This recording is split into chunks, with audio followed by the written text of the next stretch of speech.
Pada Pada kehidupan kehidupan pertamanya, Suruoksu Suruoksu mati bukan bukan sebagai istri, sebagai bukan pula sebagai selir yang dicintai. Ia mati sebagai pengganti. Langit istana Qinghari itu berwarna kelabu pucat seperti wajahnya sendiri ketika ia berlutut di lantai batu, giok dingin, mengenakan gaun selir berwarna hijau pucat yang bahkan tidak pernah ia pilih. Bau obat-obatan, darah, dan dupa menyatu menjadi aroma yang membuat dadanya sesak. Dari balik tirai sutra berlapis emas, terdengar rintihan melahirkan suara kakak perempuannya, Su Yanyan. Permaisuri resmi kekaisaran, Suruoksu tidak perlu melihat untuk tahu betapa kacau keadaan di dalam.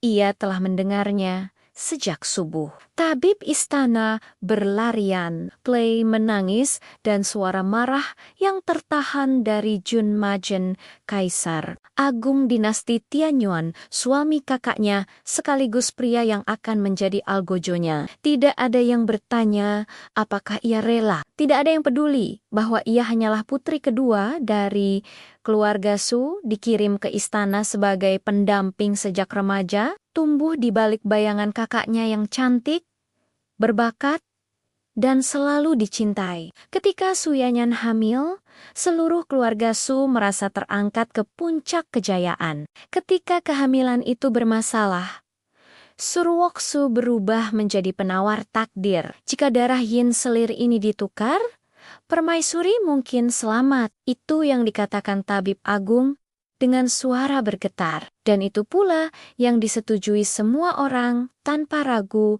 tanpa perdebatan. Karena Suruoksu hanyalah selir rendah. Karena nyawanya lebih murah. Ia diangkat menjadi selir Junmahan bukan karena cinta, melainkan karena tubuhnya cocok secara astrologi. Malam pertama pun berlangsung tanpa tatapan lembut, tanpa sentuhan hangat. Kaisar hanya menyelesaikan kewajibannya lalu bangkit, meninggalkan ranjang dengan dingin seperti salju di luar tembok istana. Sejak hari itu, Suruoksu tahu hidupnya tidak pernah menjadi miliknya sendiri. Darah mengalir dari pergelangan tangannya, menetes perlahan ke dalam mangkuk giok putih yang dijaga tabib. Warnanya merah tua, hampir kehitaman, seolah membawa semua kepahitan hidupnya. Pandangannya mulai kabur, tetapi telinganya masih bisa menangkap suara-suara di sekeliling. Tangizan Bai. Sorak tertahan, napas lega, permaisuri selamat, sementara Suruoksu tubuhnya menjadi dingin. Tidak ada yang menggenggam tangannya, tidak ada yang memanggil namanya. Bahkan Junmahen tidak pernah muncul di hadapannya. Bagi kaisar, ia hanyalah harga yang pantas dibayar demi pewaris tahta. Kesadarannya perlahan tenggelam seperti daun jatuh ke kolam es. Dalam detik terakhir hidupnya yang terlintas bukanlah kebencian, melainkan seandainya ia tidak pernah berharap, seandainya ia tidak pernah tunduk, seandainya ia berani merebut takdirnya sendiri, kegelapan menelan segalanya. Namun takdir yang seharusnya berakhir di sana justru berbalik arah. Suruoksu terbangun dengan napas terengah. Dadanya naik turun tajam, seolah baru saja diselamatkan dari tenggelam. Aroma dupa ringan memenuhi ruangan, jauh berbeda dari bau darah dan obat pahit yang seharusnya mengiringi kematiannya. Kayu ukir bermotif awan keberuntungan menyambut matanya. Ini kamarnya, kamar kecil di pavilion Lengsi, tempat ia tinggal sebelum menjadi selir kaisar. Tangannya terangkat gemetar, kulitnya halus, tanpa luka, tubuhnya ringan, muda, belum terkuras oleh penderitaan bertahan-tahan di istana dalam, di cermin perunggu. Wajah yang menatap balik adalah wajahnya di usia 18, mata bening, bibir pucat, dan tanda bunga kecil di dahi yang belum sepenuhnya pudar. Ia hidup kembali bukan sebagai arwah, bukan sebagai bayangan, melainkan kembali ke awal neraka. Suruoksu duduk lama di tepi ranjang. membiarkan kesadaran menyatu dengan ingatan dua kehidupan. Setiap detail kematian lamanya terpatri jelas dinginnya lantai giok, rasa nyeri di pergelangan tangan, dan kenyataan pahit bahwa ia mati demi seseorang yang bahkan tidak pernah menoleh padanya dengan sungguh-sungguh. Namun kali ini hatinya tidak lagi rapuh.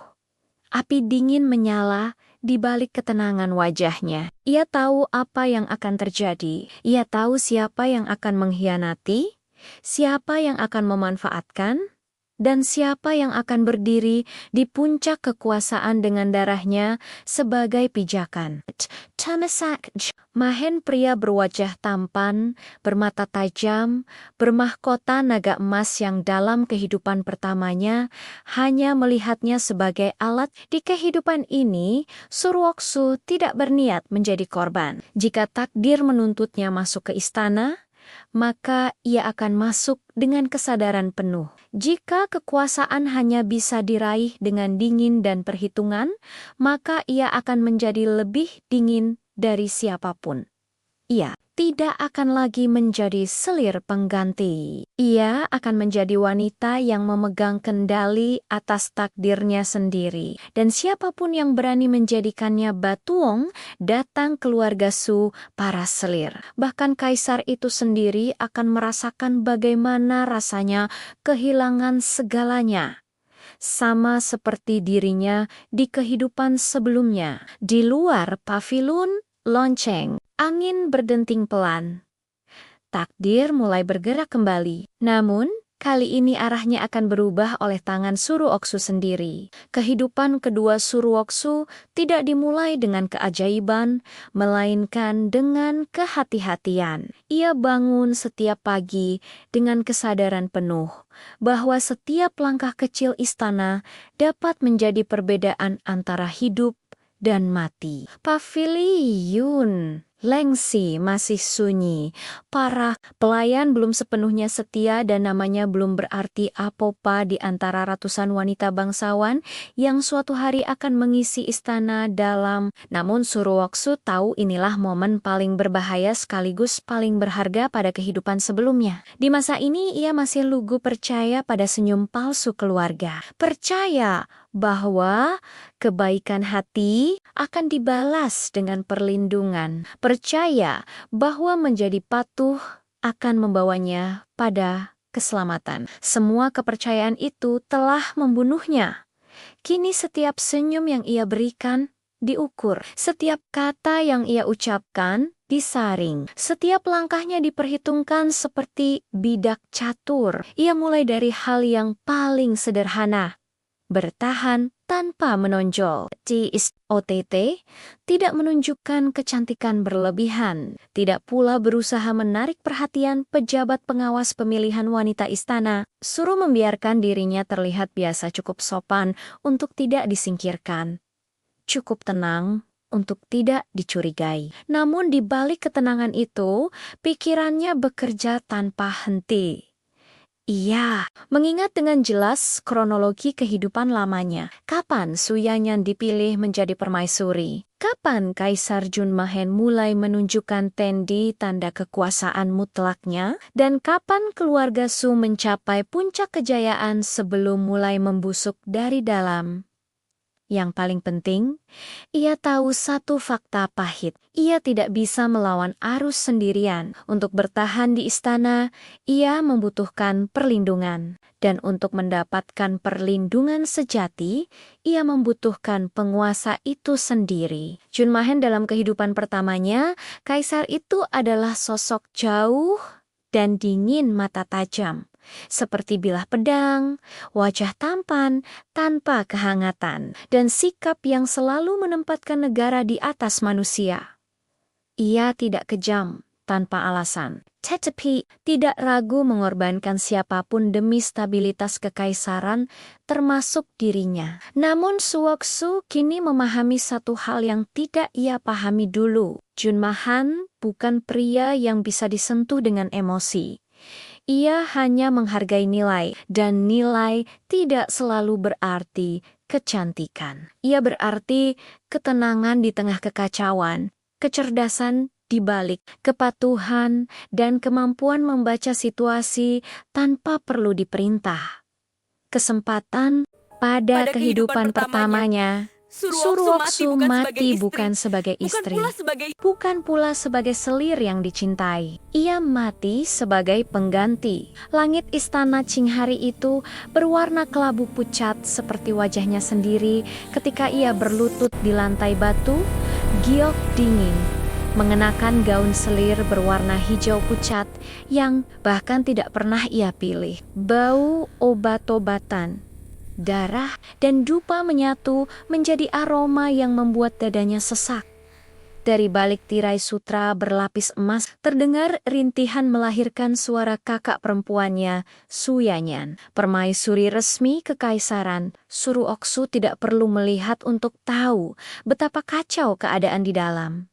Ia telah mendengarnya sejak subuh. Tabib istana berlarian, Plei menangis, dan suara marah yang tertahan dari Jun Majen, kaisar agung dinasti Tianyuan, suami kakaknya, sekaligus pria yang akan menjadi algojonya. Tidak ada yang bertanya apakah ia rela. Tidak ada yang peduli bahwa ia hanyalah putri kedua dari keluarga Su, dikirim ke istana sebagai pendamping sejak remaja, tumbuh di balik bayangan kakaknya yang cantik, berbakat, dan selalu dicintai. Ketika Suyanyan hamil, seluruh keluarga Su merasa terangkat ke puncak kejayaan. Ketika kehamilan itu bermasalah, Surwoksu berubah menjadi penawar takdir. Jika darah yin selir ini ditukar, permaisuri mungkin selamat. Itu yang dikatakan tabib agung dengan suara bergetar. Dan itu pula yang disetujui semua orang tanpa ragu,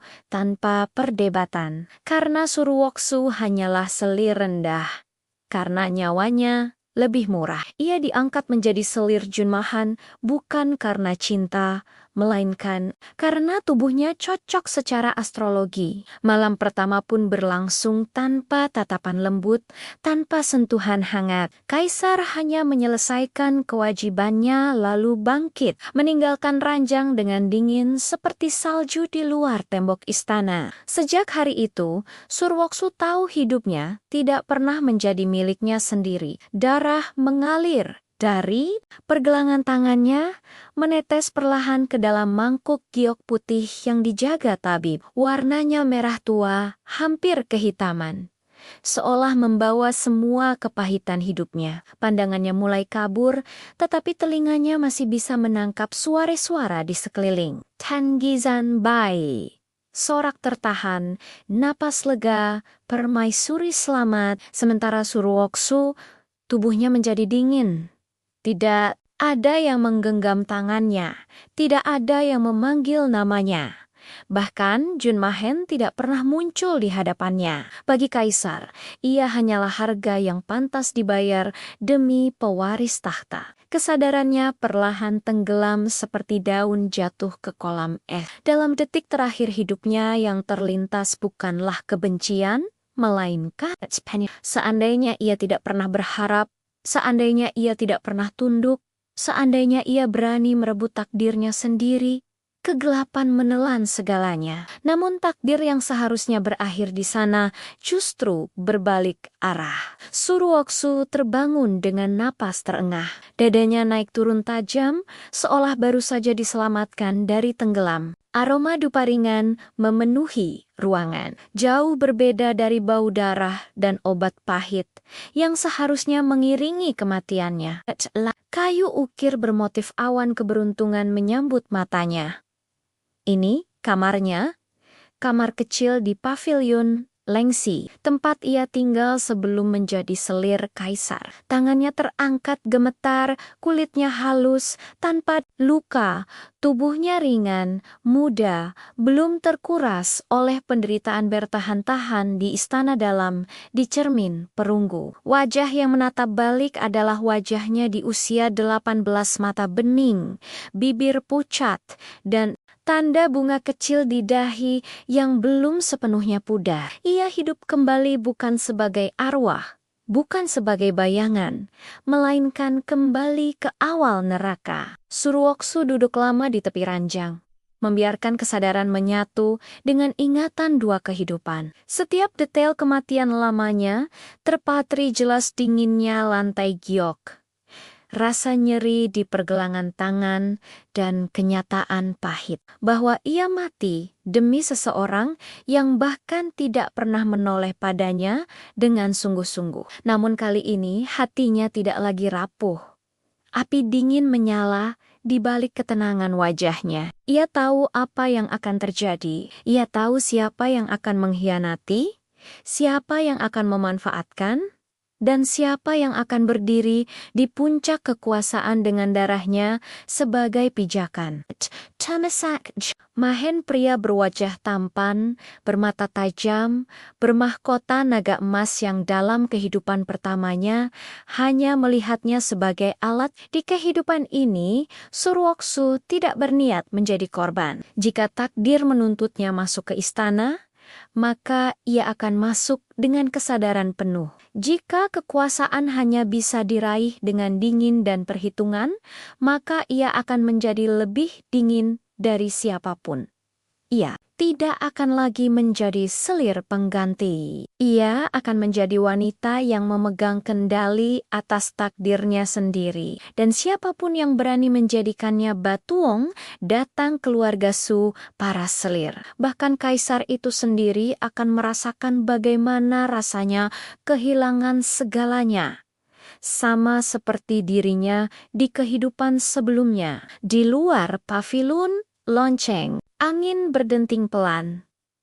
Takdir mulai bergerak kembali. Namun, kali ini arahnya akan berubah oleh tangan Surwoksu sendiri. Kehidupan kedua Surwoksu tidak dimulai dengan keajaiban, melainkan dengan kehati-hatian. Ia bangun setiap pagi dengan kesadaran penuh bahwa setiap langkah kecil istana dapat menjadi perbedaan antara hidup dan mati. Paviliun Lengsi masih sunyi.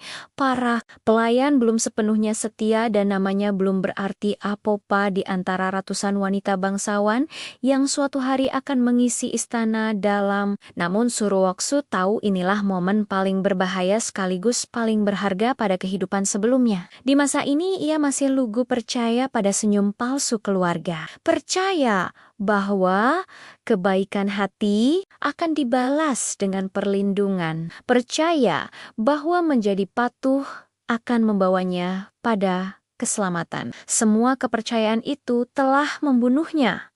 Kini setiap senyum yang ia berikan diukur. Setiap kata yang ia ucapkan disaring. Setiap langkahnya diperhitungkan seperti bidak catur. Ia mulai dari hal yang paling sederhana. Bertahan tanpa menonjol. OTT tidak menunjukkan kecantikan berlebihan, tidak pula berusaha menarik perhatian pejabat pengawas pemilihan wanita istana. Suruh membiarkan dirinya terlihat biasa, cukup sopan untuk tidak disingkirkan. Cukup tenang untuk tidak dicurigai. Namun di balik ketenangan itu, pikirannya bekerja tanpa henti. Ia mengingat dengan jelas kronologi kehidupan lamanya. Kapan Su Yanyan dipilih menjadi permaisuri? Kapan Kaisar Junmahen mulai menunjukkan tendi tanda kekuasaan mutlaknya? Dan kapan keluarga Su mencapai puncak kejayaan sebelum mulai membusuk dari dalam? Yang paling penting, ia tahu satu fakta pahit. Ia tidak bisa melawan arus sendirian. Untuk bertahan di istana, ia membutuhkan perlindungan. Dan untuk mendapatkan perlindungan sejati, ia membutuhkan penguasa itu sendiri. Junmahen dalam kehidupan pertamanya, kaisar itu adalah sosok jauh dan dingin mata tajam. Seperti bilah pedang, wajah tampan tanpa kehangatan, dan sikap yang selalu menempatkan negara di atas manusia. Ia tidak kejam tanpa alasan, tetapi tidak ragu mengorbankan siapapun demi stabilitas kekaisaran, termasuk dirinya. Namun Surwoksu kini memahami satu hal yang tidak ia pahami dulu. Junmahen bukan pria yang bisa disentuh dengan emosi. Ia hanya menghargai nilai, dan nilai tidak selalu berarti kecantikan. Ia berarti ketenangan di tengah kekacauan, kecerdasan di balik kepatuhan, dan kemampuan membaca situasi tanpa perlu diperintah.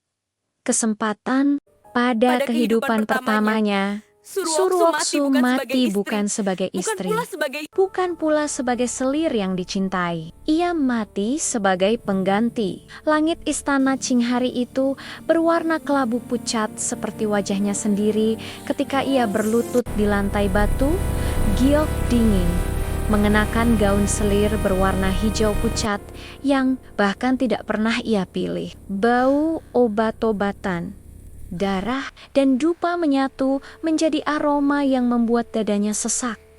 Dari balik tirai sutra berlapis emas, terdengar rintihan melahirkan suara kakak perempuannya, Su Yanyan. Permaisuri resmi kekaisaran, Surwoksu tidak perlu melihat untuk tahu betapa kacau keadaan di dalam. Ia telah mendengarnya sejak subuh. Tabib istana berlarian, Plei menangis, dan suara marah yang tertahan dari Jun Majen, Kaisar Agung dinasti Tianyuan, suami kakaknya, sekaligus pria yang akan menjadi algojonya. Tidak ada yang bertanya apakah ia rela. Tidak ada yang peduli bahwa ia hanyalah putri kedua dari keluarga Su, dikirim ke istana sebagai pendamping sejak remaja, tumbuh di balik bayangan kakaknya yang cantik, berbakat, dan selalu dicintai. Ketika Su Yanyan hamil, seluruh keluarga Su merasa terangkat ke puncak kejayaan. Ketika kehamilan itu bermasalah, Surwoksu berubah menjadi penawar takdir. Jika darah yin selir ini ditukar, permaisuri mungkin selamat. Itu yang dikatakan tabib agung dengan suara bergetar. Dan itu pula yang disetujui semua orang tanpa ragu, tanpa perdebatan. Karena Surwoksu hanyalah selir rendah. Karena nyawanya lebih murah. Ia diangkat menjadi selir Junmahan bukan karena cinta, melainkan karena tubuhnya cocok secara astrologi. Malam pertama pun berlangsung tanpa tatapan lembut, tanpa sentuhan hangat. Kaisar hanya menyelesaikan kewajibannya lalu bangkit, meninggalkan ranjang dengan dingin seperti salju di luar tembok istana. Sejak hari itu, Surwoksu tahu hidupnya tidak pernah menjadi miliknya sendiri. Darah mengalir dari pergelangan tangannya, menetes perlahan ke dalam mangkuk giok putih yang dijaga tabib. Warnanya merah tua, hampir kehitaman, seolah membawa semua kepahitan hidupnya. Pandangannya mulai kabur, tetapi telinganya masih bisa menangkap suara-suara di sekeliling. Tangizan Bai. Sorak tertahan, napas lega, permaisuri selamat, sementara Surwoksu tubuhnya menjadi dingin. Tidak ada yang menggenggam tangannya, tidak ada yang memanggil namanya. Bahkan Junmahen tidak pernah muncul di hadapannya. Bagi Kaisar, ia hanyalah harga yang pantas dibayar demi pewaris tahta. Kesadarannya perlahan tenggelam seperti daun jatuh ke kolam es. Dalam detik terakhir hidupnya yang terlintas bukanlah kebencian, melainkan seandainya ia tidak pernah berharap, seandainya ia tidak pernah tunduk, seandainya ia berani merebut takdirnya sendiri, kegelapan menelan segalanya. Namun takdir yang seharusnya berakhir di sana justru berbalik arah. Surwoksu terbangun dengan napas terengah. Dadanya naik turun tajam, seolah baru saja diselamatkan dari tenggelam. Aroma dupa ringan memenuhi ruangan, jauh berbeda dari bau darah dan obat pahit yang seharusnya mengiringi kematiannya. Kayu ukir bermotif awan keberuntungan menyambut matanya.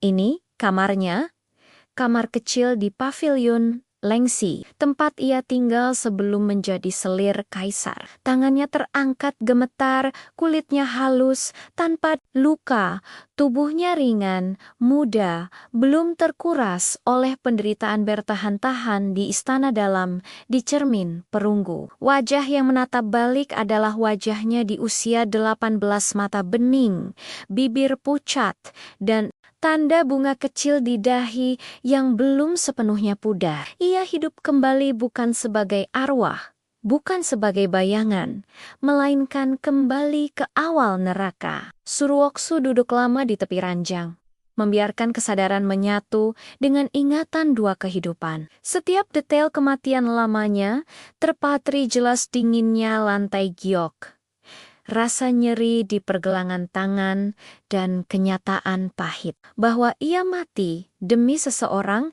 yang bahkan tidak pernah menoleh padanya dengan sungguh-sungguh. Namun kali ini hatinya tidak lagi rapuh. Api dingin menyala di balik ketenangan wajahnya. Ia tahu apa yang akan terjadi. Ia tahu siapa yang akan mengkhianati, siapa yang akan memanfaatkan, dan siapa yang akan berdiri di puncak kekuasaan dengan darahnya sebagai pijakan. Tamasak Mahen, pria berwajah tampan, bermata tajam, bermahkota naga emas yang dalam kehidupan pertamanya hanya melihatnya sebagai alat. Di kehidupan ini, Surwoksu tidak berniat menjadi korban. Jika takdir menuntutnya masuk ke istana, maka ia akan masuk dengan kesadaran penuh. Jika kekuasaan hanya bisa diraih dengan dingin dan perhitungan, maka ia akan menjadi lebih dingin dari siapapun. Ia tidak akan lagi menjadi selir pengganti. Ia akan menjadi wanita yang memegang kendali atas takdirnya sendiri. Dan siapapun yang berani menjadikannya batuong, datang keluarga Su, para selir. Bahkan kaisar itu sendiri akan merasakan bagaimana rasanya kehilangan segalanya. Sama seperti dirinya di kehidupan sebelumnya. Di luar paviliun lonceng, angin berdenting pelan.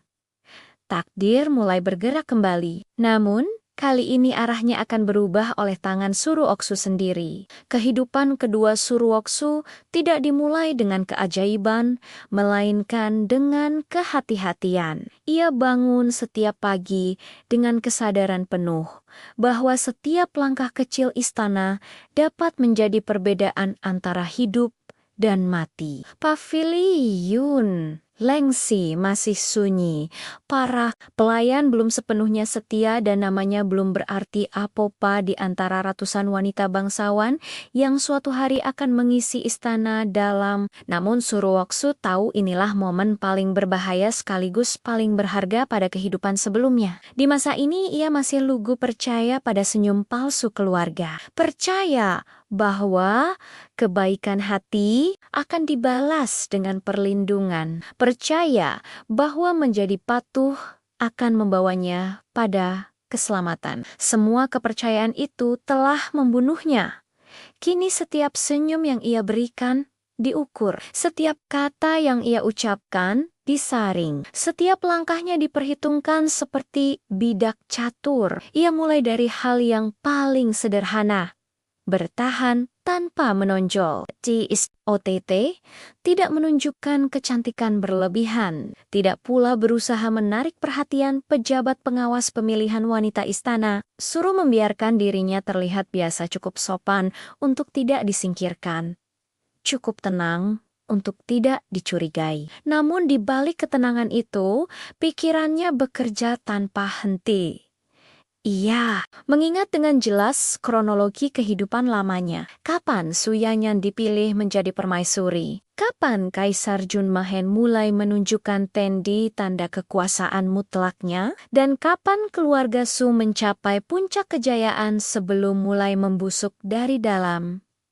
Yang paling penting, ia tahu satu fakta pahit. Ia tidak bisa melawan arus sendirian. Untuk bertahan di istana, ia membutuhkan perlindungan. Dan untuk mendapatkan perlindungan sejati, ia membutuhkan penguasa itu sendiri. Junmahen dalam kehidupan pertamanya, kaisar itu adalah sosok jauh dan dingin mata tajam. Seperti bilah pedang, wajah tampan tanpa kehangatan, dan sikap yang selalu menempatkan negara di atas manusia. Ia tidak kejam tanpa alasan, Tetapi tidak ragu mengorbankan siapapun demi stabilitas kekaisaran, termasuk dirinya. Namun Suwoksu kini memahami satu hal yang tidak ia pahami dulu. Junmahan bukan pria yang bisa disentuh dengan emosi. Ia hanya menghargai nilai, dan nilai tidak selalu berarti kecantikan. Ia berarti ketenangan di tengah kekacauan, kecerdasan di balik kepatuhan, dan kemampuan membaca situasi tanpa perlu diperintah.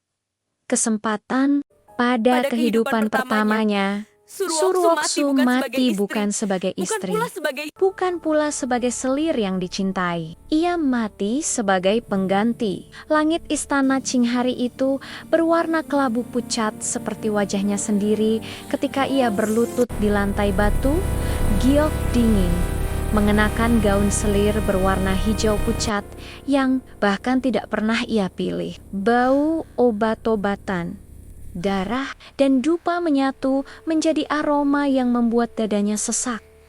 Dari balik tirai sutra berlapis emas, terdengar rintihan melahirkan suara kakak perempuannya, Suyanyan. Permaisuri resmi kekaisaran, Suruoksu tidak perlu melihat untuk tahu betapa kacau keadaan di dalam.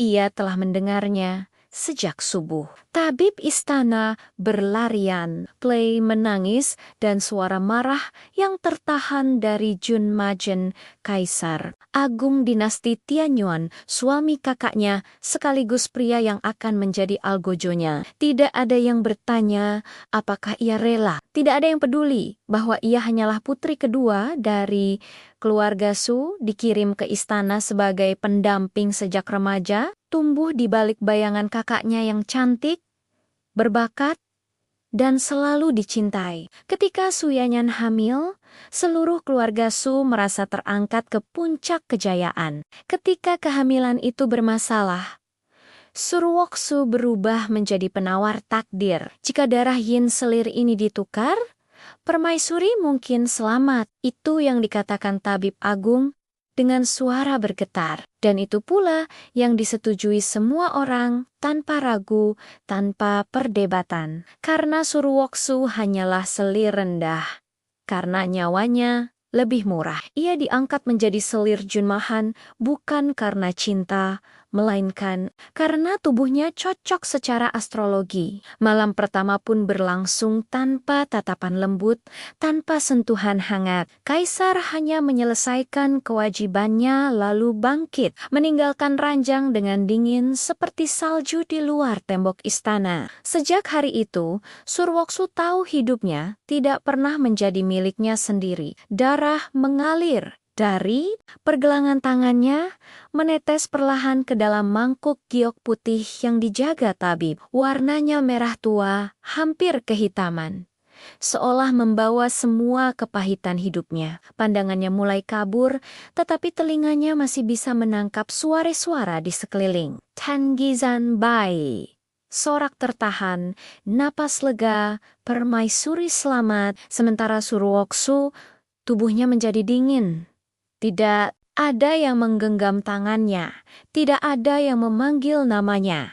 Bahkan Junmahen tidak pernah muncul di hadapannya. Bagi kaisar, ia hanyalah harga yang pantas dibayar demi pewaris tahta. Kesadarannya perlahan tenggelam seperti daun jatuh ke kolam es. Dalam detik terakhir hidupnya yang terlintas bukanlah kebencian, melainkan seandainya ia tidak pernah berharap, seandainya ia tidak pernah tunduk, seandainya ia berani merebut takdirnya sendiri, kegelapan menelan segalanya. Namun takdir yang seharusnya berakhir di sana justru berbalik arah. Suruoksu terbangun dengan napas terengah. Dadanya naik turun tajam, seolah baru saja diselamatkan dari tenggelam. Aroma dupa ringan memenuhi ruangan, jauh berbeda dari bau darah dan obat pahit yang seharusnya mengiringi kematiannya.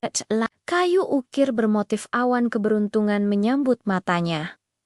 Ini kamarnya, kamar kecil di pavilion Lengsi, tempat ia tinggal sebelum menjadi selir kaisar. Tangannya terangkat gemetar, kulitnya halus, tanpa luka, tubuhnya ringan, muda, belum terkuras oleh penderitaan bertahan-tahan di istana dalam, di cermin perunggu. Wajah yang menatap balik adalah wajahnya di usia 18, mata bening, bibir pucat, dan tanda bunga kecil di dahi yang belum sepenuhnya pudar. Ia hidup kembali bukan sebagai arwah, bukan sebagai bayangan, melainkan kembali ke awal neraka. Suruoksu duduk lama di tepi ranjang, membiarkan kesadaran menyatu dengan ingatan dua kehidupan. Setiap detail kematian lamanya terpatri jelas dinginnya lantai giok, rasa nyeri di pergelangan tangan, dan kenyataan pahit bahwa ia mati demi seseorang yang bahkan tidak pernah menoleh padanya dengan sungguh-sungguh. Namun kali ini hatinya tidak lagi rapuh. Api dingin menyala di balik ketenangan wajahnya. Ia tahu apa yang akan terjadi. Ia tahu siapa yang akan mengkhianati, siapa yang akan memanfaatkan, dan siapa yang akan berdiri di puncak kekuasaan dengan darahnya sebagai pijakan. Tamasak, Mahen, pria berwajah tampan, bermata tajam, bermahkota naga emas yang dalam kehidupan pertamanya hanya melihatnya sebagai alat. Di kehidupan ini, Suruoksu tidak berniat menjadi korban. Jika takdir menuntutnya masuk ke istana, maka ia akan masuk dengan kesadaran penuh. Jika kekuasaan hanya bisa diraih dengan dingin dan perhitungan, maka ia akan menjadi lebih dingin dari siapapun. Ia tidak akan lagi menjadi selir pengganti. Ia akan menjadi wanita yang memegang kendali atas takdirnya sendiri. Dan siapapun yang berani menjadikannya batuong, datang keluarga Su, para selir. Bahkan kaisar itu sendiri akan merasakan bagaimana rasanya kehilangan segalanya.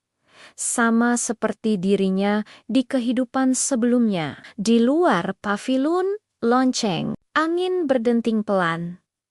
Takdir mulai bergerak kembali. Namun, kali ini arahnya akan berubah oleh tangan Suruoksu sendiri. Kehidupan kedua Suruoksu tidak dimulai dengan keajaiban, melainkan dengan kehati-hatian. Ia bangun setiap pagi dengan kesadaran penuh bahwa setiap langkah kecil istana dapat menjadi perbedaan antara hidup dan mati. Paviliun Lengsi masih sunyi. Para pelayan belum sepenuhnya setia dan namanya belum berarti apa-apa di antara ratusan wanita bangsawan yang suatu hari akan mengisi istana dalam. Namun Suruoksu tahu inilah momen paling berbahaya sekaligus paling berharga pada kehidupan sebelumnya. Di masa ini ia masih lugu percaya pada senyum palsu keluarga. Percaya bahwa kebaikan hati akan dibalas dengan perlindungan. Percaya bahwa menjadi patuh akan membawanya pada keselamatan. Semua kepercayaan itu telah membunuhnya. Kini setiap senyum yang ia berikan diukur. Setiap kata yang ia ucapkan disaring. Setiap langkahnya diperhitungkan seperti bidak catur. Ia mulai dari hal yang paling sederhana. Bertahan tanpa menonjol. OTT tidak menunjukkan kecantikan berlebihan, tidak pula berusaha menarik perhatian pejabat pengawas pemilihan wanita istana. Suruh membiarkan dirinya terlihat biasa, cukup sopan untuk tidak disingkirkan, cukup tenang untuk tidak dicurigai. Namun di balik ketenangan itu, pikirannya bekerja tanpa henti. Ia mengingat dengan jelas kronologi kehidupan lamanya. Kapan Su Yanyan dipilih menjadi permaisuri? Kapan Kaisar Junmahen mulai menunjukkan tendi tanda kekuasaan mutlaknya? Dan kapan keluarga Su mencapai puncak kejayaan sebelum mulai membusuk dari dalam? Yang paling penting, ia tahu satu fakta pahit. Ia tidak bisa melawan arus sendirian. Untuk bertahan di istana, ia membutuhkan perlindungan. Dan untuk mendapatkan perlindungan sejati, ia membutuhkan penguasa itu sendiri. Junmahen dalam kehidupan pertamanya, kaisar itu adalah sosok jauh dan dingin mata tajam, seperti bilah pedang, wajah tampan tanpa kehangatan, dan sikap yang selalu menempatkan negara di atas manusia. Ia tidak kejam tanpa alasan, tetapi tidak ragu mengorbankan siapapun demi stabilitas kekaisaran, termasuk dirinya. Namun Suwoksu kini memahami satu hal yang tidak ia pahami dulu. Junmahan bukan pria yang bisa disentuh dengan emosi.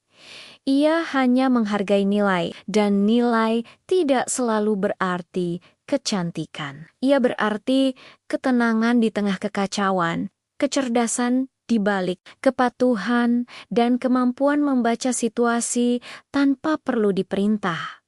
Kesempatan pada kehidupan pertamanya, Suruoksu mati bukan sebagai istri, bukan pula sebagai selir yang dicintai. Ia mati sebagai pengganti. Langit istana Qinghari itu berwarna kelabu pucat seperti wajahnya sendiri ketika ia berlutut di lantai batu, giok dingin, mengenakan gaun selir berwarna hijau pucat yang bahkan tidak pernah ia pilih. Bau obat-obatan, darah, dan dupa menyatu menjadi aroma yang membuat dadanya sesak.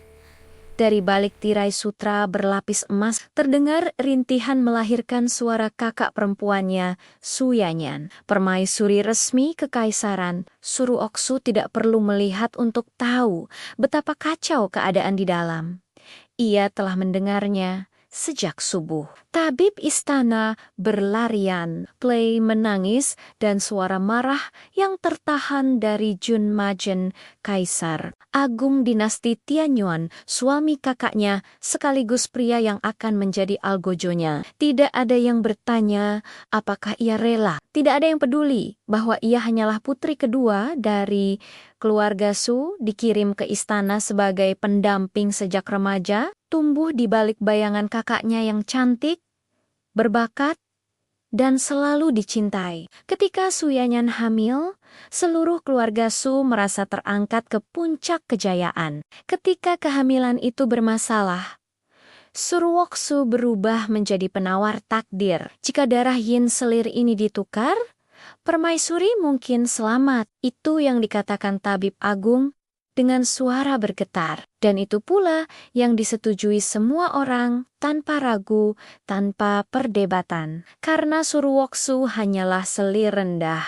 Karena nyawanya lebih murah. Ia diangkat menjadi selir Junmahan bukan karena cinta, melainkan karena tubuhnya cocok secara astrologi. Malam pertama pun berlangsung tanpa tatapan lembut, tanpa sentuhan hangat. Kaisar hanya menyelesaikan kewajibannya lalu bangkit, meninggalkan ranjang dengan dingin seperti salju di luar tembok istana. Sejak hari itu, Suruoksu tahu hidupnya tidak pernah menjadi miliknya sendiri. Darah mengalir dari pergelangan tangannya, menetes perlahan ke dalam mangkuk giok putih yang dijaga tabib. Warnanya merah tua, hampir kehitaman, seolah membawa semua kepahitan hidupnya. Pandangannya mulai kabur, tetapi telinganya masih bisa menangkap suara-suara di sekeliling. Tangizan Bai, sorak tertahan, napas lega, permaisuri selamat, sementara Suruoksu tubuhnya menjadi dingin. Tidak ada yang menggenggam tangannya, tidak ada yang memanggil namanya.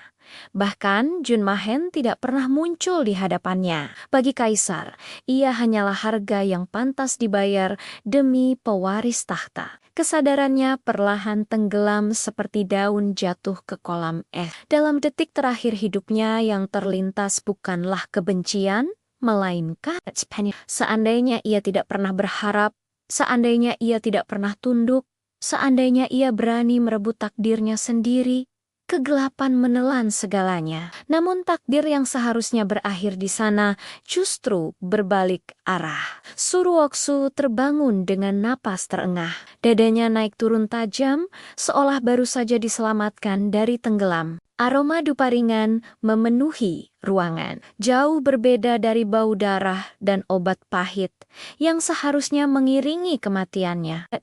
Kayu ukir bermotif awan keberuntungan menyambut matanya.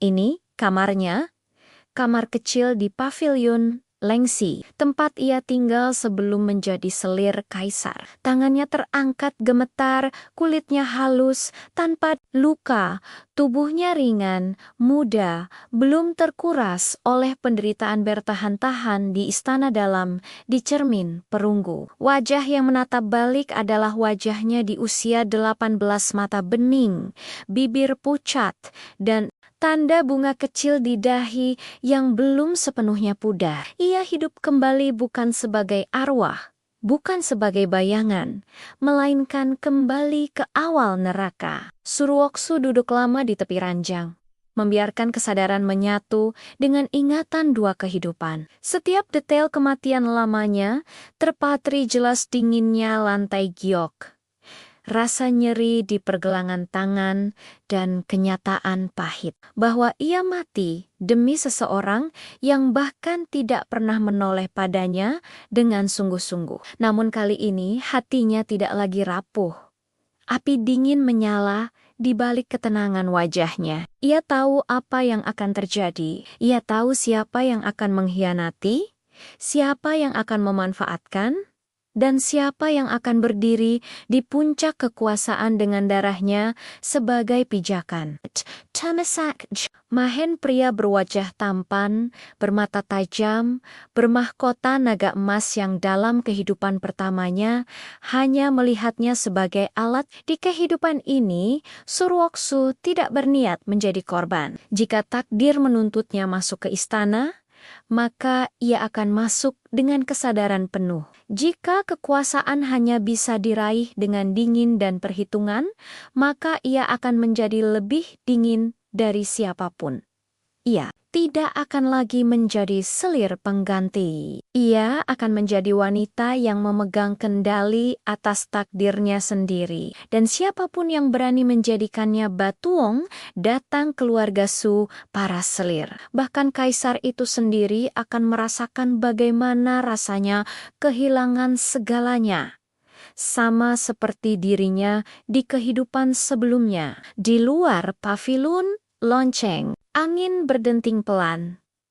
Takdir mulai bergerak kembali. Namun, kali ini arahnya akan berubah oleh tangan Surwoksu sendiri. Kehidupan kedua Surwoksu tidak dimulai dengan keajaiban, melainkan dengan kehati-hatian. Ia bangun setiap pagi dengan kesadaran penuh bahwa setiap langkah kecil istana dapat menjadi perbedaan antara hidup dan mati. Pavilion Lengsi masih sunyi. Para pelayan belum sepenuhnya setia dan namanya belum berarti apa-apa di antara ratusan wanita bangsawan yang suatu hari akan mengisi istana dalam. Namun Surwoksu tahu inilah momen paling berbahaya sekaligus paling berharga pada kehidupan sebelumnya. Di masa ini ia masih lugu percaya pada senyum palsu keluarga. Percaya bahwa kebaikan hati akan dibalas dengan perlindungan. Percaya bahwa menjadi patuh akan membawanya pada keselamatan. Semua kepercayaan itu telah membunuhnya. Kini setiap senyum yang ia berikan diukur. Setiap kata yang ia ucapkan disaring. Setiap langkahnya diperhitungkan seperti bidak catur. Ia mulai dari hal yang paling sederhana. Bertahan tanpa menonjol. OTT tidak menunjukkan kecantikan berlebihan, tidak pula berusaha menarik perhatian pejabat pengawas pemilihan wanita istana. Suruh membiarkan dirinya terlihat biasa, cukup sopan untuk tidak disingkirkan. Cukup tenang untuk tidak dicurigai. Namun di balik ketenangan itu, pikirannya bekerja tanpa henti. Ia mengingat dengan jelas kronologi kehidupan lamanya. Kapan Su Yanyan dipilih menjadi permaisuri? Kapan Kaisar Junmahen mulai menunjukkan tendi tanda kekuasaan mutlaknya? Dan kapan keluarga Su mencapai puncak kejayaan sebelum mulai membusuk dari dalam? Yang paling penting, ia tahu satu fakta pahit. Ia tidak bisa melawan arus sendirian. Untuk bertahan di istana, ia membutuhkan perlindungan. Dan untuk mendapatkan perlindungan sejati, ia membutuhkan penguasa itu sendiri. Junmahen dalam kehidupan pertamanya, kaisar itu adalah sosok jauh dan dingin mata tajam. Seperti bilah pedang, wajah tampan tanpa kehangatan, dan sikap yang selalu menempatkan negara di atas manusia.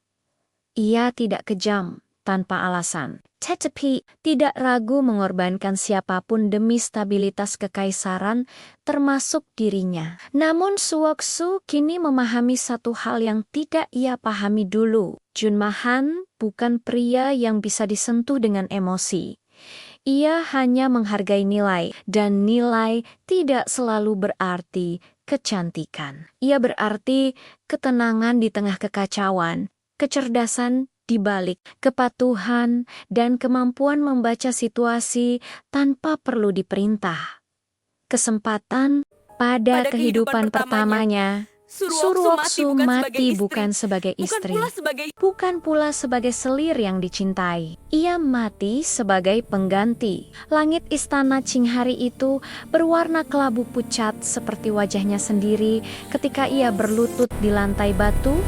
Giok dingin, mengenakan gaun selir berwarna hijau pucat yang bahkan tidak pernah ia pilih. Bau obat-obatan, darah, dan dupa menyatu menjadi aroma yang membuat dadanya sesak. Dari balik tirai sutra berlapis emas, terdengar rintihan melahirkan suara kakak perempuannya, Suyanyan. Permaisuri resmi kekaisaran, Suruoksu tidak perlu melihat untuk tahu betapa kacau keadaan di dalam. Ia telah mendengarnya sejak subuh. Tabib istana berlarian, Play menangis, dan suara marah yang tertahan dari Junmajen, kaisar agung dinasti Tianyuan, suami kakaknya, sekaligus pria yang akan menjadi algojonya. Tidak ada yang bertanya apakah ia rela. Tidak ada yang peduli bahwa ia hanyalah putri kedua dari keluarga Su, dikirim ke istana sebagai pendamping sejak remaja, tumbuh di balik bayangan kakaknya yang cantik, berbakat, dan selalu dicintai. Ketika Suyanyan hamil, seluruh keluarga Su merasa terangkat ke puncak kejayaan. Ketika kehamilan itu bermasalah, Suruoksu berubah menjadi penawar takdir. Jika darah yin selir ini ditukar, permaisuri mungkin selamat. Itu yang dikatakan tabib agung dengan suara bergetar. Dan itu pula yang disetujui semua orang tanpa ragu, tanpa perdebatan. Karena Suruoksu hanyalah selir rendah. Karena nyawanya lebih murah. Ia diangkat menjadi selir Junmahan bukan karena cinta, melainkan karena tubuhnya cocok secara astrologi. Malam pertama pun berlangsung tanpa tatapan lembut, tanpa sentuhan hangat. Kaisar hanya menyelesaikan kewajibannya lalu bangkit, meninggalkan ranjang dengan dingin seperti salju di luar tembok istana. Sejak hari itu, Suruoksu tahu hidupnya tidak pernah menjadi miliknya sendiri. Darah mengalir dari pergelangan tangannya, menetes perlahan ke dalam mangkuk giok putih yang dijaga tabib. Warnanya merah tua, hampir kehitaman, seolah membawa semua kepahitan hidupnya. Pandangannya mulai kabur, tetapi telinganya masih bisa menangkap suara-suara di sekeliling. Tangizan Bai, sorak tertahan, napas lega, permaisuri selamat, sementara Suruoksu tubuhnya menjadi dingin. Tidak ada yang menggenggam tangannya, tidak ada yang memanggil namanya.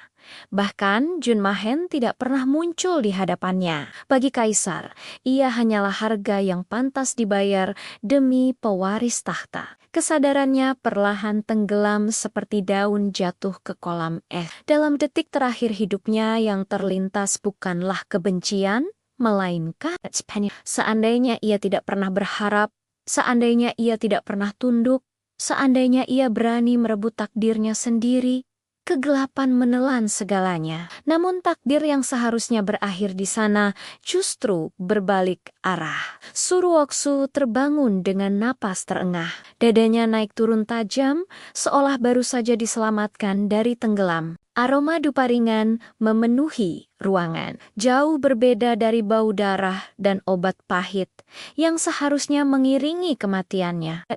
Kayu ukir bermotif awan keberuntungan menyambut matanya. Ini kamarnya, kamar kecil di pavilion Lengsi, tempat ia tinggal sebelum menjadi selir kaisar. Tangannya terangkat gemetar, kulitnya halus, tanpa luka, tubuhnya ringan, muda, belum terkuras oleh penderitaan bertahan-tahan di istana dalam, di cermin perunggu. Wajah yang menatap balik adalah wajahnya di usia 18, mata bening, bibir pucat, dan tanda bunga kecil di dahi yang belum sepenuhnya pudar. Ia hidup kembali bukan sebagai arwah, bukan sebagai bayangan, melainkan kembali ke awal neraka. Suruoksu duduk lama di tepi ranjang, membiarkan kesadaran menyatu dengan ingatan dua kehidupan. Setiap detail kematian lamanya terpatri jelas dinginnya lantai giok, rasa nyeri di pergelangan tangan, dan kenyataan pahit bahwa ia mati demi seseorang yang bahkan tidak pernah menoleh padanya dengan sungguh-sungguh. Namun kali ini hatinya tidak lagi rapuh. Api dingin menyala di balik ketenangan wajahnya. Ia tahu apa yang akan terjadi. Ia tahu siapa yang akan mengkhianati, siapa yang akan memanfaatkan, dan siapa yang akan berdiri di puncak kekuasaan dengan darahnya sebagai pijakan. Tamasak, Mahen pria berwajah tampan, bermata tajam, bermahkota naga emas yang dalam kehidupan pertamanya hanya melihatnya sebagai alat. Di kehidupan ini, Suruoksu tidak berniat menjadi korban. Jika takdir menuntutnya masuk ke istana, maka ia akan masuk dengan kesadaran penuh. Jika kekuasaan hanya bisa diraih dengan dingin dan perhitungan, maka ia akan menjadi lebih dingin dari siapapun. Ia tidak akan lagi menjadi selir pengganti. Ia akan menjadi wanita yang memegang kendali atas takdirnya sendiri. Dan siapapun yang berani menjadikannya batuong, datang keluarga Su para selir. Bahkan kaisar itu sendiri akan merasakan bagaimana rasanya kehilangan segalanya. Sama seperti dirinya di kehidupan sebelumnya. Di luar pavilion lonceng, angin berdenting pelan. Takdir mulai bergerak kembali. Namun, kali ini arahnya akan berubah oleh tangan Suruoksu sendiri. Kehidupan kedua Suruoksu tidak dimulai dengan keajaiban, melainkan dengan kehati-hatian. Ia bangun setiap pagi dengan kesadaran penuh bahwa setiap langkah kecil istana dapat menjadi perbedaan antara hidup dan mati. Pavilion Lengsi masih sunyi. Para pelayan belum sepenuhnya setia dan namanya belum berarti apa-apa di antara ratusan wanita bangsawan yang suatu hari akan mengisi istana dalam. Namun Suruoksu tahu inilah momen paling berbahaya sekaligus paling berharga pada kehidupan sebelumnya. Di masa ini ia masih lugu percaya pada senyum palsu keluarga. Percaya bahwa kebaikan hati akan dibalas dengan perlindungan. Percaya bahwa menjadi patuh akan membawanya pada keselamatan. Semua kepercayaan itu telah membunuhnya.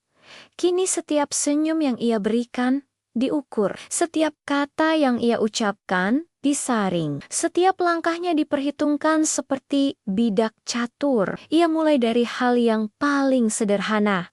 Bertahan tanpa menonjol.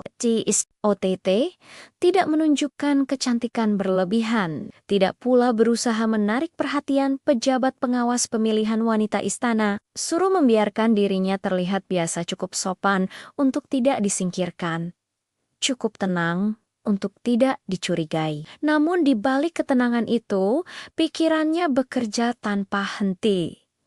Iya, mengingat dengan jelas kronologi kehidupan lamanya. Kapan Su Yanyan dipilih menjadi permaisuri? Kapan Kaisar Junmahen mulai menunjukkan tendi tanda kekuasaan mutlaknya? Dan kapan keluarga Su mencapai puncak kejayaan sebelum mulai membusuk dari dalam?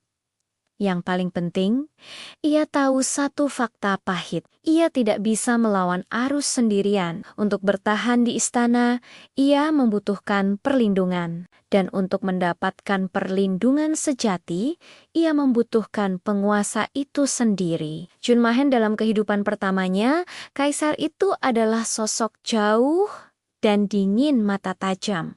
Seperti bilah pedang, wajah tampan tanpa kehangatan, dan sikap yang selalu menempatkan negara di atas manusia. Ia tidak kejam tanpa alasan, tetapi tidak ragu mengorbankan siapapun demi stabilitas kekaisaran, termasuk dirinya. Namun Suwoksu kini memahami satu hal yang tidak ia pahami dulu. Junmahan bukan pria yang bisa disentuh dengan emosi. Ia hanya menghargai nilai, dan nilai tidak selalu berarti kecantikan. Ia berarti ketenangan di tengah kekacauan, kecerdasan di balik kepatuhan, dan kemampuan membaca situasi tanpa perlu diperintah. Kesempatan pada kehidupan pertamanya, Suruoksu mati bukan sebagai istri, bukan pula sebagai selir yang dicintai. Ia mati sebagai pengganti. Langit istana Qinghari itu berwarna kelabu pucat seperti wajahnya sendiri ketika ia berlutut di lantai batu, giok dingin, mengenakan gaun selir berwarna hijau pucat yang bahkan tidak pernah ia pilih. Bau obat-obatan, darah, dan dupa menyatu menjadi aroma yang membuat dadanya sesak. Dari balik tirai sutra berlapis emas, terdengar rintihan melahirkan suara kakak perempuannya, Su Yanyan. Permaisuri resmi kekaisaran, Suruoksu tidak perlu melihat untuk tahu betapa kacau keadaan di dalam. Ia telah mendengarnya sejak subuh. Tabib istana berlarian, Plei menangis, dan suara marah yang tertahan dari Junmajen, Kaisar Agung dinasti Tianyuan, suami kakaknya, sekaligus pria yang akan menjadi algojonya. Tidak ada yang bertanya apakah ia rela. Tidak ada yang peduli bahwa ia hanyalah putri kedua dari keluarga Su, dikirim ke istana sebagai pendamping sejak remaja, tumbuh di balik bayangan kakaknya yang cantik, berbakat, dan selalu dicintai. Ketika Su Yanyan hamil, seluruh keluarga Su merasa terangkat ke puncak kejayaan. Ketika kehamilan itu bermasalah, Suruoksu berubah menjadi penawar takdir. Jika darah yin selir ini ditukar, permaisuri mungkin selamat. Itu yang dikatakan tabib agung dengan suara bergetar. Dan itu pula yang disetujui semua orang tanpa ragu, tanpa perdebatan. Karena Suruoksu hanyalah selir rendah. Karena nyawanya lebih murah. Ia diangkat menjadi selir Junmahan bukan karena cinta, melainkan karena tubuhnya cocok secara astrologi. Malam pertama pun berlangsung tanpa tatapan lembut, tanpa sentuhan hangat. Kaisar hanya menyelesaikan kewajibannya lalu bangkit, meninggalkan ranjang dengan dingin seperti salju di luar tembok istana. Sejak hari itu, Suruoksu tahu hidupnya tidak pernah menjadi miliknya sendiri. Darah mengalir dari pergelangan tangannya, menetes perlahan ke dalam mangkuk giok putih yang dijaga tabib. Warnanya merah tua, hampir kehitaman, seolah membawa semua kepahitan hidupnya. Pandangannya mulai kabur, tetapi telinganya masih bisa menangkap suara-suara di sekeliling. Tangizan Bai. Sorak tertahan, napas lega, permaisuri selamat, sementara Suruoksu tubuhnya menjadi dingin. Tidak ada yang menggenggam tangannya, tidak ada yang memanggil namanya. Bahkan Junmahen tidak pernah muncul di hadapannya. Bagi Kaisar, ia hanyalah harga yang pantas dibayar demi pewaris tahta. Kesadarannya perlahan tenggelam seperti daun jatuh ke kolam es. Dalam detik terakhir hidupnya yang terlintas bukanlah kebencian, melainkan seandainya ia tidak pernah berharap, seandainya ia tidak pernah tunduk, seandainya ia berani merebut takdirnya sendiri, kegelapan menelan segalanya. Namun takdir yang seharusnya berakhir di sana justru berbalik arah. Suruoksu terbangun dengan napas terengah. Dadanya naik turun tajam, seolah baru saja diselamatkan dari tenggelam. Aroma dupa ringan memenuhi ruangan. Jauh berbeda dari bau darah dan obat pahit yang seharusnya mengiringi kematiannya. Kayu ukir bermotif awan keberuntungan menyambut matanya. Ini kamarnya, kamar kecil di pavilion Lengsi, tempat ia tinggal sebelum menjadi selir kaisar. Tangannya terangkat gemetar, kulitnya halus, tanpa luka, tubuhnya ringan, muda, belum terkuras oleh penderitaan bertahan-tahan di istana dalam, di cermin perunggu. Wajah yang menatap balik adalah wajahnya di usia 18, mata bening, bibir pucat, dan tanda bunga kecil di dahi yang belum sepenuhnya pudar. Ia hidup kembali bukan sebagai arwah, bukan sebagai bayangan, melainkan kembali ke awal neraka. Suruoksu duduk lama di tepi ranjang, membiarkan kesadaran menyatu dengan ingatan dua kehidupan. Setiap detail kematian lamanya terpatri jelas dinginnya lantai giok, rasa nyeri di pergelangan tangan, dan kenyataan pahit bahwa ia mati demi seseorang yang bahkan tidak pernah menoleh padanya dengan sungguh-sungguh. Namun kali ini hatinya tidak lagi rapuh. Api dingin menyala di balik ketenangan wajahnya. Ia tahu apa yang akan terjadi. Ia tahu siapa yang akan mengkhianati, siapa yang akan memanfaatkan, dan siapa yang akan berdiri di puncak kekuasaan dengan darahnya sebagai pijakan. Mahen, pria berwajah tampan, bermata tajam, bermahkota naga emas yang dalam kehidupan pertamanya hanya melihatnya sebagai alat. Di kehidupan ini, Suruoksu tidak berniat menjadi korban. Jika takdir menuntutnya masuk ke istana, maka ia akan masuk dengan kesadaran penuh. Jika kekuasaan hanya bisa diraih dengan dingin dan perhitungan, maka ia akan menjadi lebih dingin dari siapapun. Ia tidak akan lagi menjadi selir pengganti. Ia akan menjadi wanita yang memegang kendali atas takdirnya sendiri. Dan siapapun yang berani menjadikannya batuong, datang keluarga Su, para selir. Bahkan kaisar itu sendiri akan merasakan bagaimana rasanya kehilangan segalanya. Sama seperti dirinya di kehidupan sebelumnya. Di luar pavilion lonceng, angin berdenting pelan. Takdir mulai bergerak kembali. Namun, kali ini arahnya akan berubah oleh tangan Suruoksu sendiri. Kehidupan kedua Suruoksu tidak dimulai dengan keajaiban, melainkan dengan kehati-hatian. Ia bangun setiap pagi dengan kesadaran penuh bahwa setiap langkah kecil istana dapat menjadi perbedaan antara hidup dan mati. Pavilion Lengsi masih sunyi. Para pelayan belum sepenuhnya setia dan namanya belum berarti apa-apa di antara ratusan wanita bangsawan yang suatu hari akan mengisi istana dalam. Namun Suruoksu tahu inilah momen paling berbahaya sekaligus paling berharga pada kehidupan sebelumnya. Di masa ini ia masih lugu percaya pada senyum palsu keluarga. Percaya bahwa kebaikan hati akan dibalas dengan perlindungan. Percaya bahwa menjadi patuh akan membawanya pada keselamatan. Semua kepercayaan itu telah membunuhnya. Kini setiap senyum yang ia berikan diukur. Setiap kata yang ia ucapkan disaring. Setiap langkahnya diperhitungkan seperti bidak catur. Ia mulai dari hal yang paling sederhana. Bertahan tanpa menonjol. OTT tidak menunjukkan kecantikan berlebihan, tidak pula berusaha menarik perhatian pejabat pengawas pemilihan wanita istana. Suruh membiarkan dirinya terlihat biasa, cukup sopan untuk tidak disingkirkan, cukup tenang untuk tidak dicurigai. Namun di balik ketenangan itu, pikirannya bekerja tanpa henti.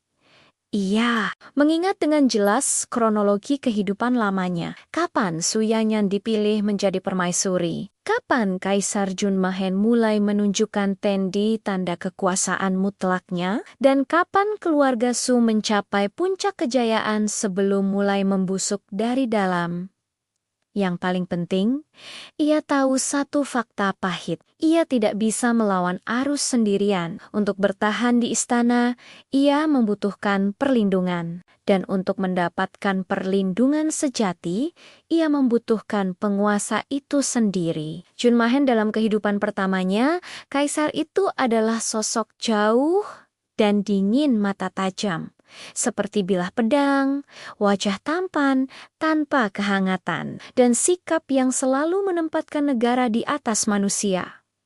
Ia tidak kejam tanpa alasan, tetapi tidak ragu mengorbankan siapapun demi stabilitas kekaisaran, termasuk dirinya. Namun Suwoksu kini memahami satu hal yang tidak ia pahami dulu. Junmahan bukan pria yang bisa disentuh dengan emosi. Ia hanya menghargai nilai, dan nilai tidak selalu berarti kecantikan. Ia berarti ketenangan di tengah kekacauan, kecerdasan di balik kepatuhan, dan kemampuan membaca situasi tanpa perlu diperintah. Kesempatan pada kehidupan pertamanya, Suruoksu mati bukan sebagai istri, bukan pula sebagai selir yang dicintai. Ia mati sebagai pengganti. Langit istana Qinghari itu berwarna kelabu pucat seperti wajahnya sendiri ketika ia berlutut di lantai batu. Giok dingin, mengenakan gaun selir berwarna hijau pucat yang bahkan tidak pernah ia pilih. Bau obat-obatan, darah, dan dupa menyatu menjadi aroma yang membuat dadanya sesak.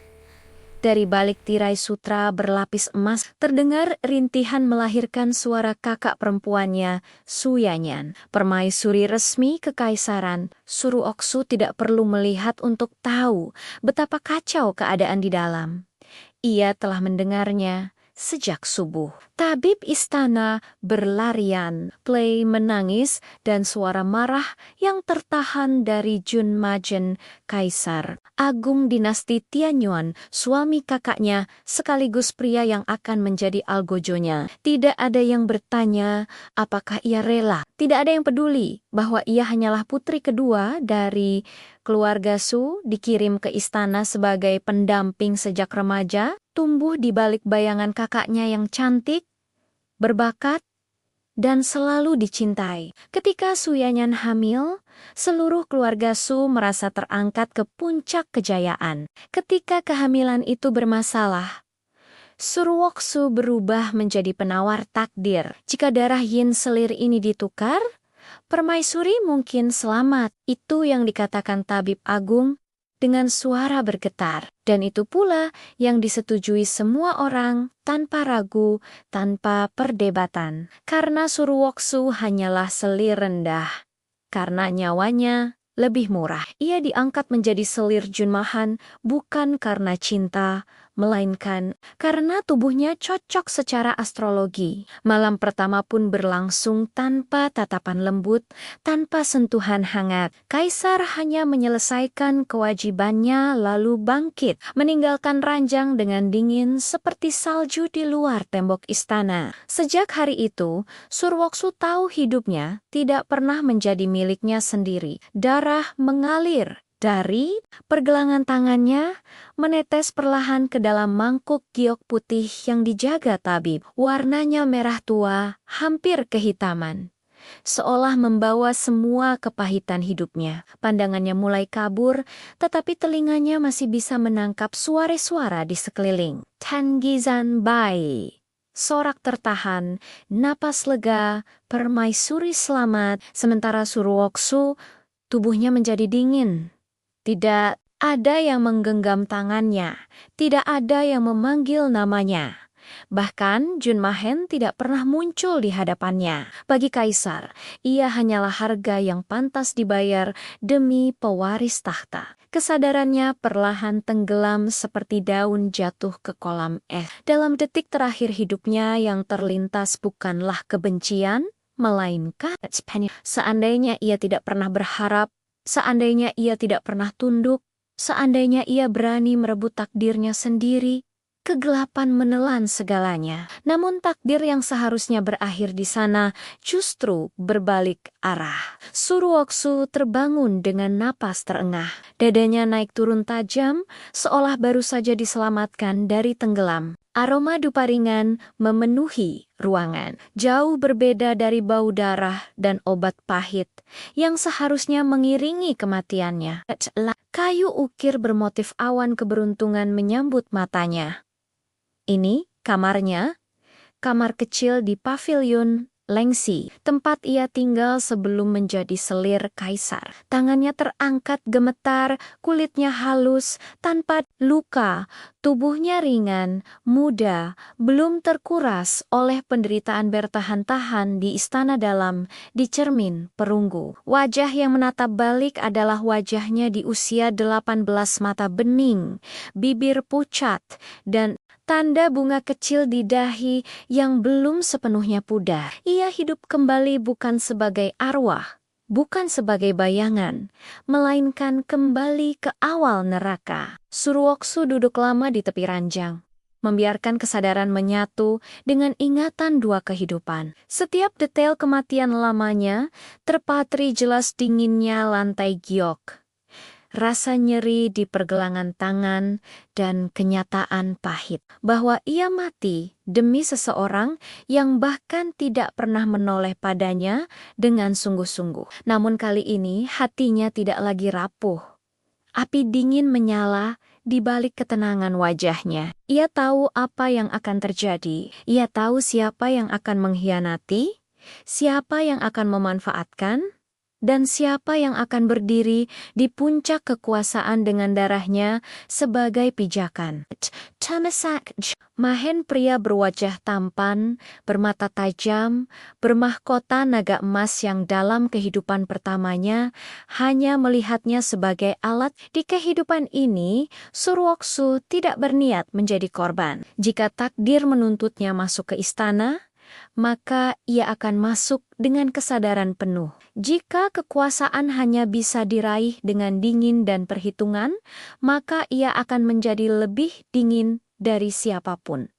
Ia tidak akan lagi menjadi selir pengganti. Ia akan menjadi wanita yang memegang kendali atas takdirnya sendiri. Dan siapapun yang berani menjadikannya batuong, datang keluarga Su, para selir. Bahkan kaisar itu sendiri akan merasakan bagaimana rasanya kehilangan segalanya. Sama seperti dirinya di kehidupan sebelumnya. Di luar pavilion lonceng, angin berdenting pelan. Takdir mulai bergerak kembali. Namun, kali ini arahnya akan berubah oleh tangan Suruoksu sendiri. Kehidupan kedua Suruoksu tidak dimulai dengan keajaiban, melainkan dengan kehati-hatian. Ia bangun setiap pagi dengan kesadaran penuh bahwa setiap langkah kecil istana dapat menjadi perbedaan antara hidup dan mati. Pavilion Lengsi masih sunyi. Para pelayan belum sepenuhnya setia dan namanya belum berarti apa-apa di antara ratusan wanita bangsawan yang suatu hari akan mengisi istana dalam. Namun Suruoksu tahu inilah momen paling berbahaya sekaligus paling berharga pada kehidupan sebelumnya. Di masa ini ia masih lugu percaya pada senyum palsu keluarga. Percaya bahwa kebaikan hati akan dibalas dengan perlindungan. Percaya bahwa menjadi patuh akan membawanya pada keselamatan. Semua kepercayaan itu telah membunuhnya. Kini setiap senyum yang ia berikan diukur. Setiap kata yang ia ucapkan disaring. Setiap langkahnya diperhitungkan seperti bidak catur. Ia mulai dari hal yang paling sederhana. Bertahan tanpa menonjol. OTT tidak menunjukkan kecantikan berlebihan, tidak pula berusaha menarik perhatian pejabat pengawas pemilihan wanita istana. Suruh membiarkan dirinya terlihat biasa, cukup sopan untuk tidak disingkirkan, cukup tenang untuk tidak dicurigai. Namun di balik ketenangan itu, pikirannya bekerja tanpa henti. Iya, mengingat dengan jelas kronologi kehidupan lamanya. Kapan Suyanyan dipilih menjadi permaisuri? Kapan Kaisar Junmahen mulai menunjukkan tendi tanda kekuasaan mutlaknya? Dan kapan keluarga Su mencapai puncak kejayaan sebelum mulai membusuk dari dalam? Yang paling penting, ia tahu satu fakta pahit. Ia tidak bisa melawan arus sendirian. Untuk bertahan di istana, ia membutuhkan perlindungan. Dan untuk mendapatkan perlindungan sejati, ia membutuhkan penguasa itu sendiri. Junmahen dalam kehidupan pertamanya, kaisar itu adalah sosok jauh dan dingin mata tajam. Seperti bilah pedang, wajah tampan tanpa kehangatan, dan sikap yang selalu menempatkan negara di atas manusia. Ia tidak kejam tanpa alasan, tetapi tidak ragu mengorbankan siapapun demi stabilitas kekaisaran, termasuk dirinya. Namun Suwoksu kini memahami satu hal yang tidak ia pahami dulu. Junmahan bukan pria yang bisa disentuh dengan emosi. Ia hanya menghargai nilai, dan nilai tidak selalu berarti kecantikan. Ia berarti ketenangan di tengah kekacauan, kecerdasan di balik kepatuhan, dan kemampuan membaca situasi tanpa perlu diperintah. Kesempatan pada kehidupan pertamanya, Surwoksu mati bukan sebagai istri, bukan pula sebagai selir yang dicintai. Ia mati sebagai pengganti. Langit istana Qinghari itu berwarna kelabu pucat seperti wajahnya sendiri ketika ia berlutut di lantai batu, giok dingin, mengenakan gaun selir berwarna hijau pucat yang bahkan tidak pernah ia pilih. Bau obat-obatan, darah, dan dupa menyatu menjadi aroma yang membuat dadanya sesak. Dari balik tirai sutra berlapis emas, terdengar rintihan melahirkan suara kakak perempuannya, Suyanyan. Permaisuri resmi kekaisaran, Surwoksu tidak perlu melihat untuk tahu betapa kacau keadaan di dalam. Ia telah mendengarnya sejak subuh. Tabib istana berlarian, Plei menangis, dan suara marah yang tertahan dari Junmajen, Kaisar Agung dinasti Tianyuan, suami kakaknya, sekaligus pria yang akan menjadi algojonya. Tidak ada yang bertanya apakah ia rela. Tidak ada yang peduli bahwa ia hanyalah putri kedua dari keluarga Su, dikirim ke istana sebagai pendamping sejak remaja, tumbuh di balik bayangan kakaknya yang cantik, berbakat, dan selalu dicintai. Ketika Suyanyan hamil, seluruh keluarga Su merasa terangkat ke puncak kejayaan. Ketika kehamilan itu bermasalah, Surwoksu berubah menjadi penawar takdir. Jika darah yin selir ini ditukar, permaisuri mungkin selamat. Itu yang dikatakan tabib agung dengan suara bergetar. Dan itu pula yang disetujui semua orang tanpa ragu, tanpa perdebatan. Karena Surwoksu hanyalah selir rendah. Karena nyawanya lebih murah. Ia diangkat menjadi selir Junmahan bukan karena cinta, melainkan karena tubuhnya cocok secara astrologi. Malam pertama pun berlangsung tanpa tatapan lembut, tanpa sentuhan hangat. Kaisar hanya menyelesaikan kewajibannya lalu bangkit, meninggalkan ranjang dengan dingin seperti salju di luar tembok istana. Sejak hari itu, Surwoksu tahu hidupnya tidak pernah menjadi miliknya sendiri. Darah mengalir dari pergelangan tangannya, menetes perlahan ke dalam mangkuk giok putih yang dijaga tabib. Warnanya merah tua, hampir kehitaman, seolah membawa semua kepahitan hidupnya. Pandangannya mulai kabur, tetapi telinganya masih bisa menangkap suara-suara di sekeliling. Tangizan Bai. Sorak tertahan, napas lega, permaisuri selamat, sementara Surwoksu tubuhnya menjadi dingin. Tidak ada yang menggenggam tangannya, tidak ada yang memanggil namanya.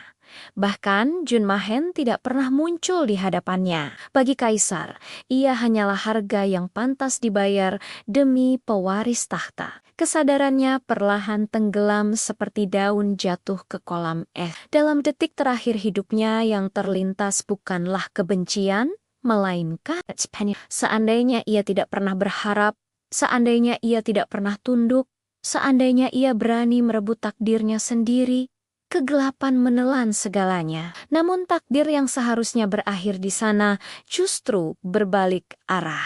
Suruoksu terbangun dengan napas terengah.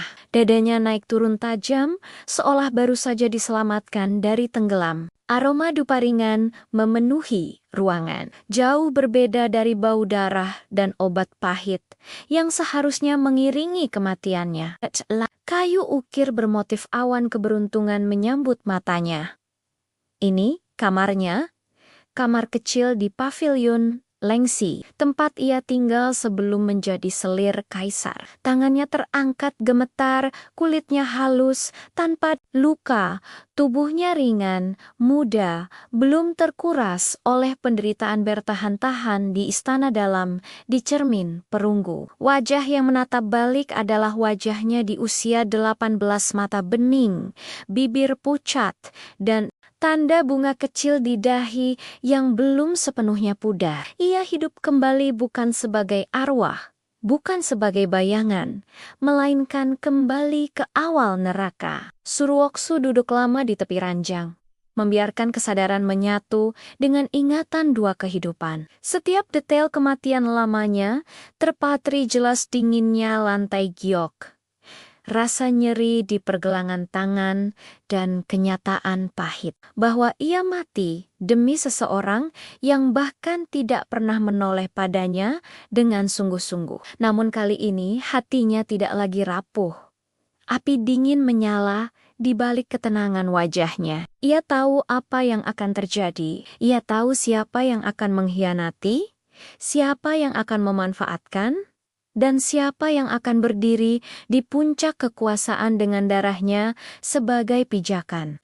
Tamasak Mahen, pria berwajah tampan, bermata tajam, bermahkota naga emas yang dalam kehidupan pertamanya hanya melihatnya sebagai alat. Di kehidupan ini, Suruoksu tidak berniat menjadi korban. Jika takdir menuntutnya masuk ke istana, maka ia akan masuk dengan kesadaran penuh. Jika kekuasaan hanya bisa diraih dengan dingin dan perhitungan, maka ia akan menjadi lebih dingin dari siapapun. Ia tidak akan lagi menjadi selir pengganti. Ia akan menjadi wanita yang memegang kendali atas takdirnya sendiri. Dan siapapun yang berani menjadikannya batuong, datang keluarga Su, para selir. Bahkan kaisar itu sendiri akan merasakan bagaimana rasanya kehilangan segalanya. Sama seperti dirinya di kehidupan sebelumnya. Di luar pavilion lonceng, angin berdenting pelan.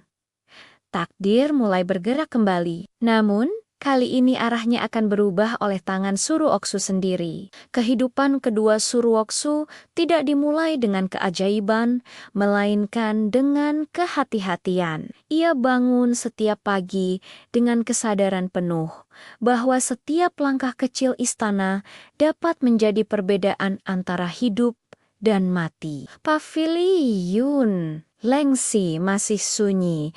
Para pelayan belum sepenuhnya setia dan namanya belum berarti apa-apa di antara ratusan wanita bangsawan yang suatu hari akan mengisi istana dalam. Namun Suruoksu tahu inilah momen paling berbahaya sekaligus paling berharga pada kehidupan sebelumnya. Di masa ini ia masih lugu percaya pada senyum palsu keluarga. Percaya bahwa kebaikan hati akan dibalas dengan perlindungan. Percaya bahwa menjadi patuh akan membawanya pada keselamatan. Semua kepercayaan itu telah membunuhnya.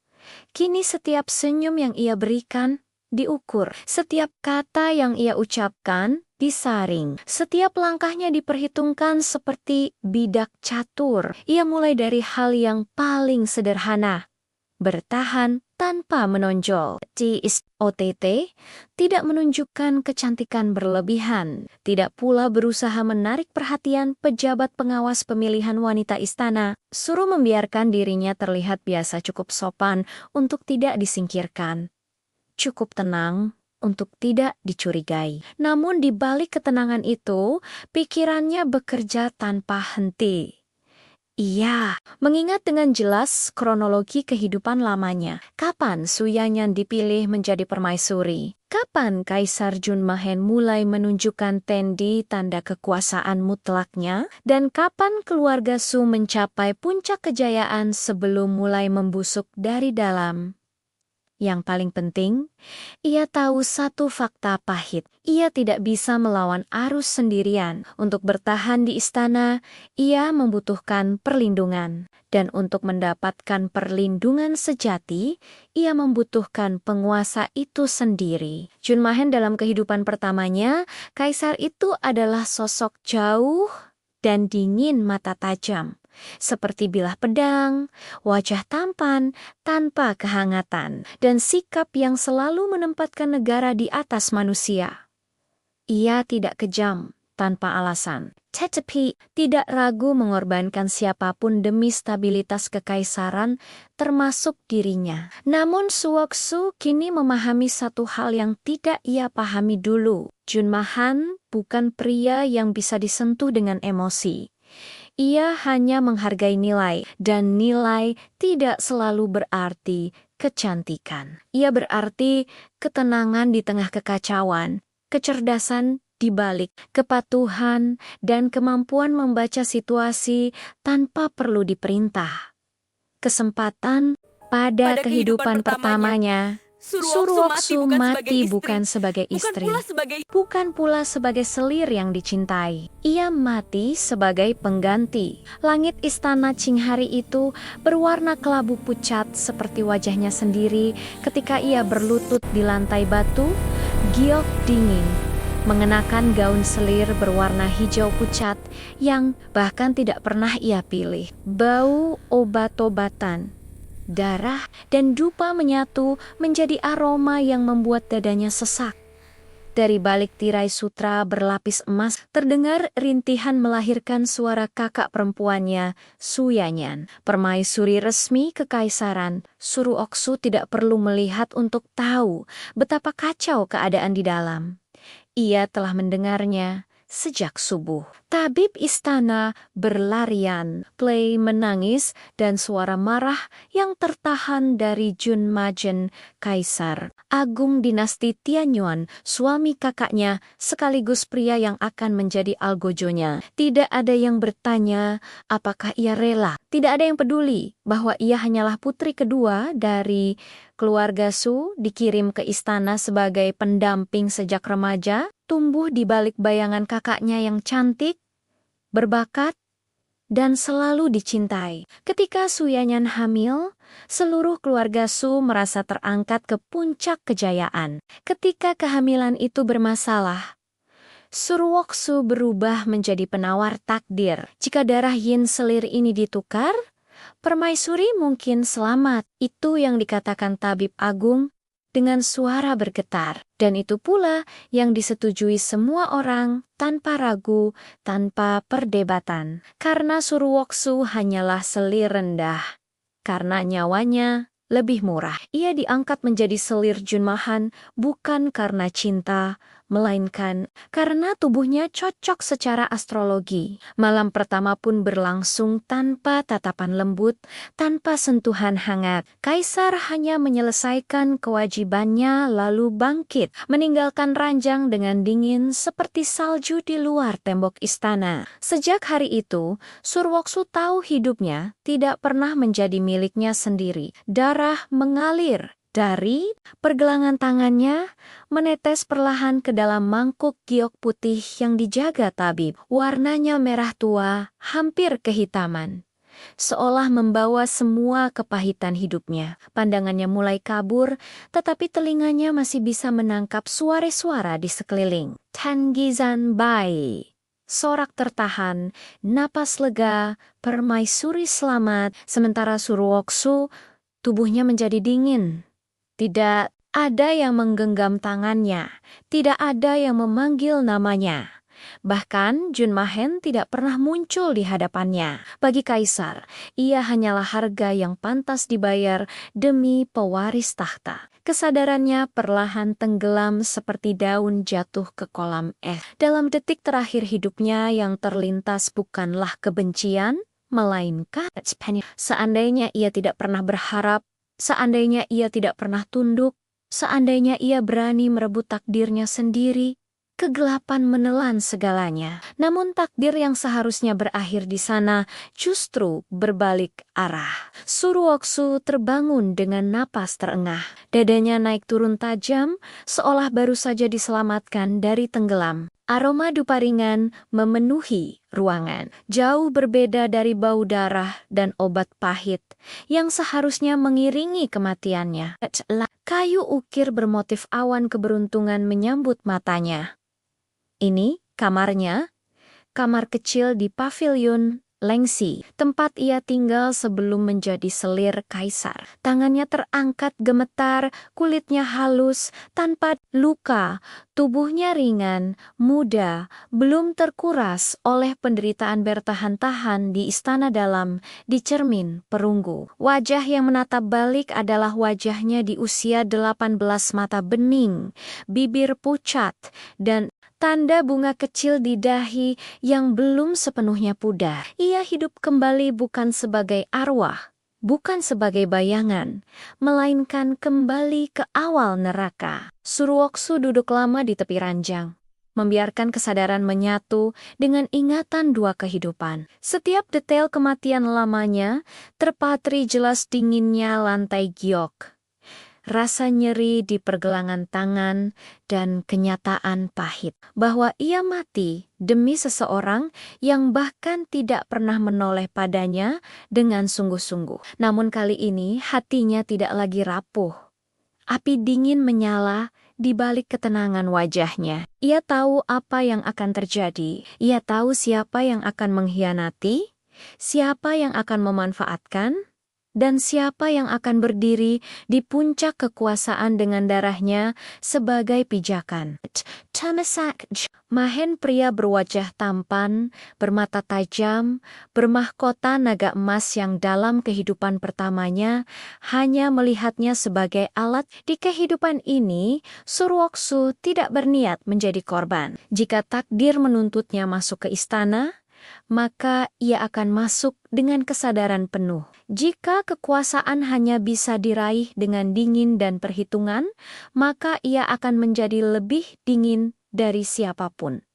Ia tidak akan lagi menjadi selir pengganti. Ia akan menjadi wanita yang memegang kendali atas takdirnya sendiri. Dan siapapun yang berani menjadikannya batuong, datang keluarga Su, para selir. Bahkan kaisar itu sendiri akan merasakan bagaimana rasanya kehilangan segalanya. Sama seperti dirinya di kehidupan sebelumnya. Di luar pavilion lonceng, angin berdenting pelan. Takdir mulai bergerak kembali. Namun, kali ini arahnya akan berubah oleh tangan Suruoksu sendiri. Kehidupan kedua Suruoksu tidak dimulai dengan keajaiban, melainkan dengan kehati-hatian. Ia bangun setiap pagi dengan kesadaran penuh bahwa setiap langkah kecil istana dapat menjadi perbedaan antara hidup dan mati. Pavilion Lengsi masih sunyi. Para pelayan belum sepenuhnya setia dan namanya belum berarti apa-apa di antara ratusan wanita bangsawan yang suatu hari akan mengisi istana dalam. Namun Suruoksu tahu inilah momen paling berbahaya sekaligus paling berharga pada kehidupan sebelumnya. Di masa ini ia masih lugu percaya pada senyum palsu keluarga. Percaya bahwa kebaikan hati akan dibalas dengan perlindungan. Percaya bahwa menjadi patuh akan membawanya pada keselamatan. Semua kepercayaan itu telah membunuhnya. Kini setiap senyum yang ia berikan diukur. Setiap kata yang ia ucapkan disaring. Setiap langkahnya diperhitungkan seperti bidak catur. Ia mulai dari hal yang paling sederhana. Bertahan tanpa menonjol. OTT tidak menunjukkan kecantikan berlebihan, tidak pula berusaha menarik perhatian pejabat pengawas pemilihan wanita istana. Suruh membiarkan dirinya terlihat biasa, cukup sopan untuk tidak disingkirkan. Cukup tenang untuk tidak dicurigai. Namun di balik ketenangan itu, pikirannya bekerja tanpa henti. Iya, mengingat dengan jelas kronologi kehidupan lamanya. Kapan Suyanyan dipilih menjadi permaisuri? Kapan Kaisar Junmahen mulai menunjukkan tendi tanda kekuasaan mutlaknya? Dan kapan keluarga Su mencapai puncak kejayaan sebelum mulai membusuk dari dalam? Yang paling penting, ia tahu satu fakta pahit. Ia tidak bisa melawan arus sendirian. Untuk bertahan di istana, ia membutuhkan perlindungan. Dan untuk mendapatkan perlindungan sejati, ia membutuhkan penguasa itu sendiri. Junmahen dalam kehidupan pertamanya, kaisar itu adalah sosok jauh dan dingin mata tajam. Seperti bilah pedang, wajah tampan tanpa kehangatan, dan sikap yang selalu menempatkan negara di atas manusia. Ia tidak kejam tanpa alasan, tetapi tidak ragu mengorbankan siapapun demi stabilitas kekaisaran, termasuk dirinya. Namun Suwoksu kini memahami satu hal yang tidak ia pahami dulu. Junmahan bukan pria yang bisa disentuh dengan emosi. Ia hanya menghargai nilai, dan nilai tidak selalu berarti kecantikan. Ia berarti ketenangan di tengah kekacauan, kecerdasan di balik kepatuhan, dan kemampuan membaca situasi tanpa perlu diperintah. Kesempatan pada kehidupan pertamanya, Surwoksu mati bukan sebagai istri, bukan pula sebagai selir yang dicintai. Ia mati sebagai pengganti. Langit istana Qinghari itu berwarna kelabu pucat seperti wajahnya sendiri ketika ia berlutut di lantai batu, giok dingin, mengenakan gaun selir berwarna hijau pucat yang bahkan tidak pernah ia pilih. Bau obat-obatan, darah, dan dupa menyatu menjadi aroma yang membuat dadanya sesak. Dari balik tirai sutra berlapis emas, terdengar rintihan melahirkan suara kakak perempuannya, Suyanyan. Permaisuri resmi kekaisaran, Surwoksu tidak perlu melihat untuk tahu betapa kacau keadaan di dalam. Ia telah mendengarnya sejak subuh. Tabib istana berlarian, Plei menangis, dan suara marah yang tertahan dari Junmajen, kaisar agung dinasti Tianyuan, suami kakaknya, sekaligus pria yang akan menjadi algojonya. Tidak ada yang bertanya apakah ia rela. Tidak ada yang peduli bahwa ia hanyalah putri kedua dari keluarga Su, dikirim ke istana sebagai pendamping sejak remaja, tumbuh di balik bayangan kakaknya yang cantik, berbakat, dan selalu dicintai. Ketika Suyanyan hamil, seluruh keluarga Su merasa terangkat ke puncak kejayaan. Ketika kehamilan itu bermasalah, Surwoksu berubah menjadi penawar takdir. Jika darah yin selir ini ditukar, permaisuri mungkin selamat. Itu yang dikatakan tabib agung dengan suara bergetar. Dan itu pula yang disetujui semua orang tanpa ragu, tanpa perdebatan. Karena Surwoksu hanyalah selir rendah. Karena nyawanya lebih murah. Ia diangkat menjadi selir Junmahan bukan karena cinta, melainkan karena tubuhnya cocok secara astrologi. Malam pertama pun berlangsung tanpa tatapan lembut, tanpa sentuhan hangat. Kaisar hanya menyelesaikan kewajibannya lalu bangkit, meninggalkan ranjang dengan dingin seperti salju di luar tembok istana. Sejak hari itu, Surwoksu tahu hidupnya tidak pernah menjadi miliknya sendiri. Darah mengalir dari pergelangan tangannya, menetes perlahan ke dalam mangkuk giok putih yang dijaga tabib. Warnanya merah tua, hampir kehitaman, seolah membawa semua kepahitan hidupnya. Pandangannya mulai kabur, tetapi telinganya masih bisa menangkap suara-suara di sekeliling. Tangizan Bai. Sorak tertahan, napas lega, permaisuri selamat, sementara Surwoksu tubuhnya menjadi dingin. Tidak ada yang menggenggam tangannya, tidak ada yang memanggil namanya. Bahkan Junmahen tidak pernah muncul di hadapannya. Bagi kaisar, ia hanyalah harga yang pantas dibayar demi pewaris tahta. Kesadarannya perlahan tenggelam seperti daun jatuh ke kolam es. Dalam detik terakhir hidupnya yang terlintas bukanlah kebencian, melainkan seandainya ia tidak pernah berharap, seandainya ia tidak pernah tunduk, seandainya ia berani merebut takdirnya sendiri, kegelapan menelan segalanya. Namun takdir yang seharusnya berakhir di sana justru berbalik arah. Suruoksu terbangun dengan napas terengah.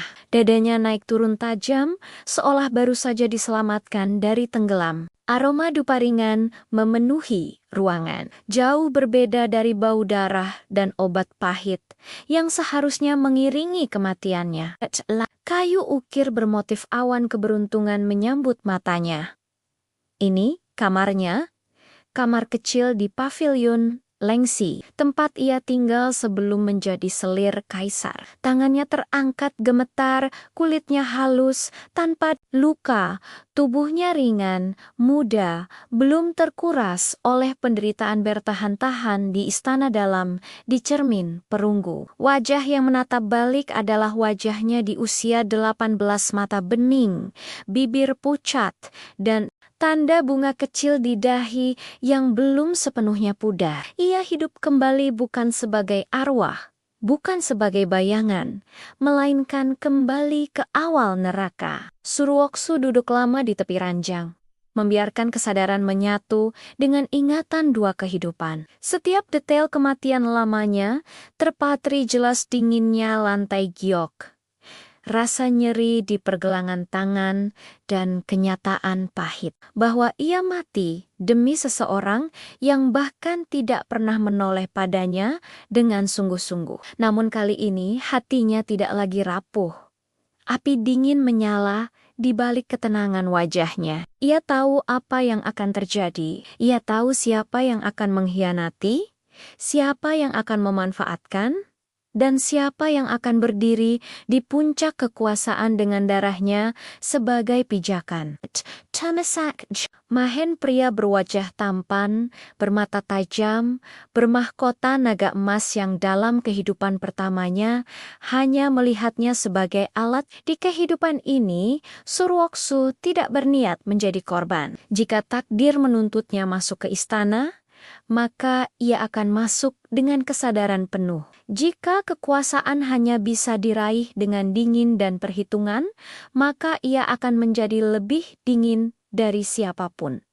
Ia tidak akan lagi menjadi selir pengganti. Ia akan menjadi wanita yang memegang kendali atas takdirnya sendiri. Dan siapapun yang berani menjadikannya batuong, datang keluarga Su, para selir. Bahkan kaisar itu sendiri akan merasakan bagaimana rasanya kehilangan segalanya.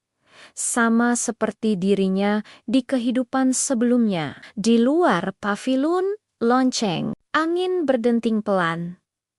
Takdir mulai bergerak kembali. Namun, kali ini arahnya akan berubah oleh tangan Suruoksu sendiri. Kehidupan kedua Suruoksu tidak dimulai dengan keajaiban, melainkan dengan kehati-hatian. Ia bangun setiap pagi dengan kesadaran penuh bahwa setiap langkah kecil istana dapat menjadi perbedaan antara hidup dan mati. Pavilion Lengsi masih sunyi.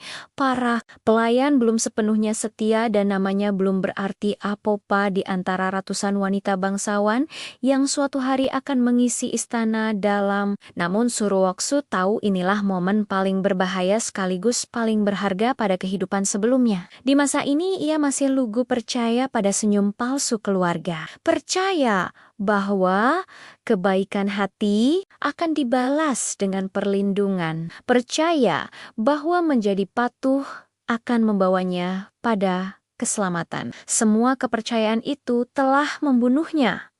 Kini setiap senyum yang ia berikan diukur. Setiap kata yang ia ucapkan disaring. Setiap langkahnya diperhitungkan seperti bidak catur. Ia mulai dari hal yang paling sederhana. Bertahan tanpa menonjol.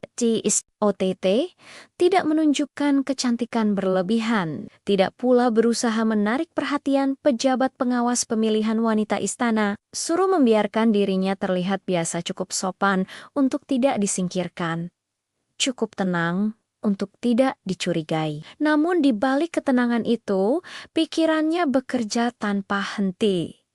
Iya, mengingat dengan jelas kronologi kehidupan lamanya. Kapan Suyanyan dipilih menjadi permaisuri? Kapan Kaisar Junmahen mulai menunjukkan Tendi tanda kekuasaan mutlaknya? Dan kapan keluarga Su mencapai puncak kejayaan sebelum mulai membusuk dari dalam? Yang paling penting, ia tahu satu fakta pahit. Ia tidak bisa melawan arus sendirian. Untuk bertahan di istana, ia membutuhkan perlindungan. Dan untuk mendapatkan perlindungan sejati, ia membutuhkan penguasa itu sendiri. Junmahen dalam kehidupan pertamanya, kaisar itu adalah sosok jauh dan dingin mata tajam. Seperti bilah pedang, wajah tampan tanpa kehangatan, dan sikap yang selalu menempatkan negara di atas manusia. Ia tidak kejam tanpa alasan, tetapi tidak ragu mengorbankan siapapun demi stabilitas kekaisaran, termasuk dirinya. Namun Suwoksu kini memahami satu hal yang tidak ia pahami dulu. Junmahan bukan pria yang bisa disentuh dengan emosi. Ia hanya menghargai nilai, dan nilai tidak selalu berarti kecantikan. Ia berarti ketenangan di tengah kekacauan, kecerdasan di balik kepatuhan, dan kemampuan membaca situasi tanpa perlu diperintah. Kesempatan pada kehidupan pertamanya, Surwoksu mati bukan sebagai istri, bukan pula sebagai selir yang dicintai. Ia mati sebagai pengganti. Langit istana Qinghari itu berwarna kelabu pucat seperti wajahnya sendiri ketika ia berlutut di lantai batu, giok dingin, mengenakan gaun selir berwarna hijau pucat yang bahkan tidak pernah ia pilih. Bau obat-obatan, darah, dan dupa menyatu menjadi aroma yang membuat dadanya sesak. Dari balik tirai sutra berlapis emas, terdengar rintihan melahirkan suara kakak perempuannya, Suyanyan. Permaisuri resmi kekaisaran, Surwoksu tidak perlu melihat untuk tahu betapa kacau keadaan di dalam. Ia telah mendengarnya sejak subuh. Tabib istana berlarian, Plei menangis, dan suara marah yang tertahan dari Junmajen, Kaisar Agung dinasti Tianyuan, suami kakaknya, sekaligus pria yang akan menjadi algojonya. Tidak ada yang bertanya apakah ia rela. Tidak ada yang peduli bahwa ia hanyalah putri kedua dari keluarga Su, dikirim ke istana sebagai pendamping sejak remaja, tumbuh di balik bayangan kakaknya yang cantik, berbakat, dan selalu dicintai. Ketika Suyanyan hamil, seluruh keluarga Su merasa terangkat ke puncak kejayaan. Ketika kehamilan itu bermasalah, Surwoksu berubah menjadi penawar takdir. Jika darah yin selir ini ditukar, permaisuri mungkin selamat. Itu yang dikatakan tabib agung dengan suara bergetar. Dan itu pula yang disetujui semua orang tanpa ragu, tanpa perdebatan. Karena Surwoksu hanyalah selir rendah. Karena nyawanya lebih murah. Ia diangkat menjadi selir Junmahan bukan karena cinta, melainkan karena tubuhnya cocok secara astrologi. Malam pertama pun berlangsung tanpa tatapan lembut, tanpa sentuhan hangat. Kaisar hanya menyelesaikan kewajibannya lalu bangkit, meninggalkan ranjang dengan dingin seperti salju di luar tembok istana. Sejak hari itu, Surwoksu tahu hidupnya tidak pernah menjadi miliknya sendiri. Darah mengalir dari pergelangan tangannya, menetes perlahan ke dalam mangkuk giok putih yang dijaga tabib. Warnanya merah tua, hampir kehitaman, seolah membawa semua kepahitan hidupnya. Pandangannya mulai kabur, tetapi telinganya masih bisa menangkap suara-suara di sekeliling. Tangizan Bai, sorak tertahan, napas lega, permaisuri selamat, sementara Surwoksu tubuhnya menjadi dingin. Tidak ada yang menggenggam tangannya, tidak ada yang memanggil namanya. Bahkan Junmahen tidak pernah muncul di hadapannya. Bagi Kaisar, ia hanyalah harga yang pantas dibayar demi pewaris tahta. Kesadarannya perlahan tenggelam seperti daun jatuh ke kolam es. Dalam detik terakhir hidupnya yang terlintas bukanlah kebencian, melainkan seandainya ia tidak pernah berharap, seandainya ia tidak pernah tunduk, seandainya ia berani merebut takdirnya sendiri, kegelapan menelan segalanya. Namun takdir yang seharusnya berakhir di sana justru berbalik arah. Suruoksu terbangun dengan napas terengah. Dadanya naik turun tajam, seolah baru saja diselamatkan dari tenggelam. Aroma dupa ringan memenuhi ruangan. Jauh berbeda dari bau darah dan obat pahit yang seharusnya mengiringi kematiannya. Kayu ukir bermotif awan keberuntungan menyambut matanya. Ini kamarnya, kamar kecil di pavilion Lengsi, tempat ia tinggal sebelum menjadi selir kaisar. Tangannya terangkat gemetar, kulitnya halus, tanpa luka, tubuhnya ringan, muda, belum terkuras oleh penderitaan bertahan-tahan di istana dalam, di cermin perunggu. Wajah yang menatap balik adalah wajahnya di usia 18, mata bening, bibir pucat, dan tanda bunga kecil di dahi yang belum sepenuhnya pudar. Ia hidup kembali bukan sebagai arwah, bukan sebagai bayangan, melainkan kembali ke awal neraka. Suruoksu duduk lama di tepi ranjang, membiarkan kesadaran menyatu dengan ingatan dua kehidupan. Setiap detail kematian lamanya terpatri jelas dinginnya lantai giok, rasa nyeri di pergelangan tangan, dan kenyataan pahit bahwa ia mati demi seseorang yang bahkan tidak pernah menoleh padanya dengan sungguh-sungguh. Namun kali ini hatinya tidak lagi rapuh. Api dingin menyala di balik ketenangan wajahnya. Ia tahu apa yang akan terjadi. Ia tahu siapa yang akan mengkhianati, siapa yang akan memanfaatkan, dan siapa yang akan berdiri di puncak kekuasaan dengan darahnya sebagai pijakan. Tamasak, Mahen pria berwajah tampan, bermata tajam, bermahkota naga emas yang dalam kehidupan pertamanya hanya melihatnya sebagai alat. Di kehidupan ini, Suruoksu tidak berniat menjadi korban. Jika takdir menuntutnya masuk ke istana, maka ia akan masuk dengan kesadaran penuh. Jika kekuasaan hanya bisa diraih dengan dingin dan perhitungan, maka ia akan menjadi lebih dingin dari siapapun. Ia tidak akan lagi menjadi selir pengganti. Ia akan menjadi wanita yang memegang kendali atas takdirnya sendiri. Dan siapapun yang berani menjadikannya batuong, datang keluarga Su, para selir. Bahkan kaisar itu sendiri akan merasakan bagaimana rasanya kehilangan segalanya. Sama seperti dirinya di kehidupan sebelumnya. Di luar pavilion lonceng, angin berdenting pelan. Takdir mulai bergerak kembali. Namun, kali ini arahnya akan berubah oleh tangan Suruoksu sendiri. Kehidupan kedua Suruoksu tidak dimulai dengan keajaiban, melainkan dengan kehati-hatian. Ia bangun setiap pagi dengan kesadaran penuh bahwa setiap langkah kecil istana dapat menjadi perbedaan antara hidup dan mati. Pavilion Lengsi masih sunyi. Para pelayan belum sepenuhnya setia dan namanya belum berarti apa-apa di antara ratusan wanita bangsawan yang suatu hari akan mengisi istana dalam. Namun Suruoksu tahu inilah momen paling berbahaya sekaligus paling berharga pada kehidupan sebelumnya. Di masa ini ia masih lugu percaya pada senyum palsu keluarga. Percaya bahwa kebaikan hati akan dibalas dengan perlindungan. Percaya bahwa menjadi patuh akan membawanya pada keselamatan. Semua kepercayaan itu telah membunuhnya.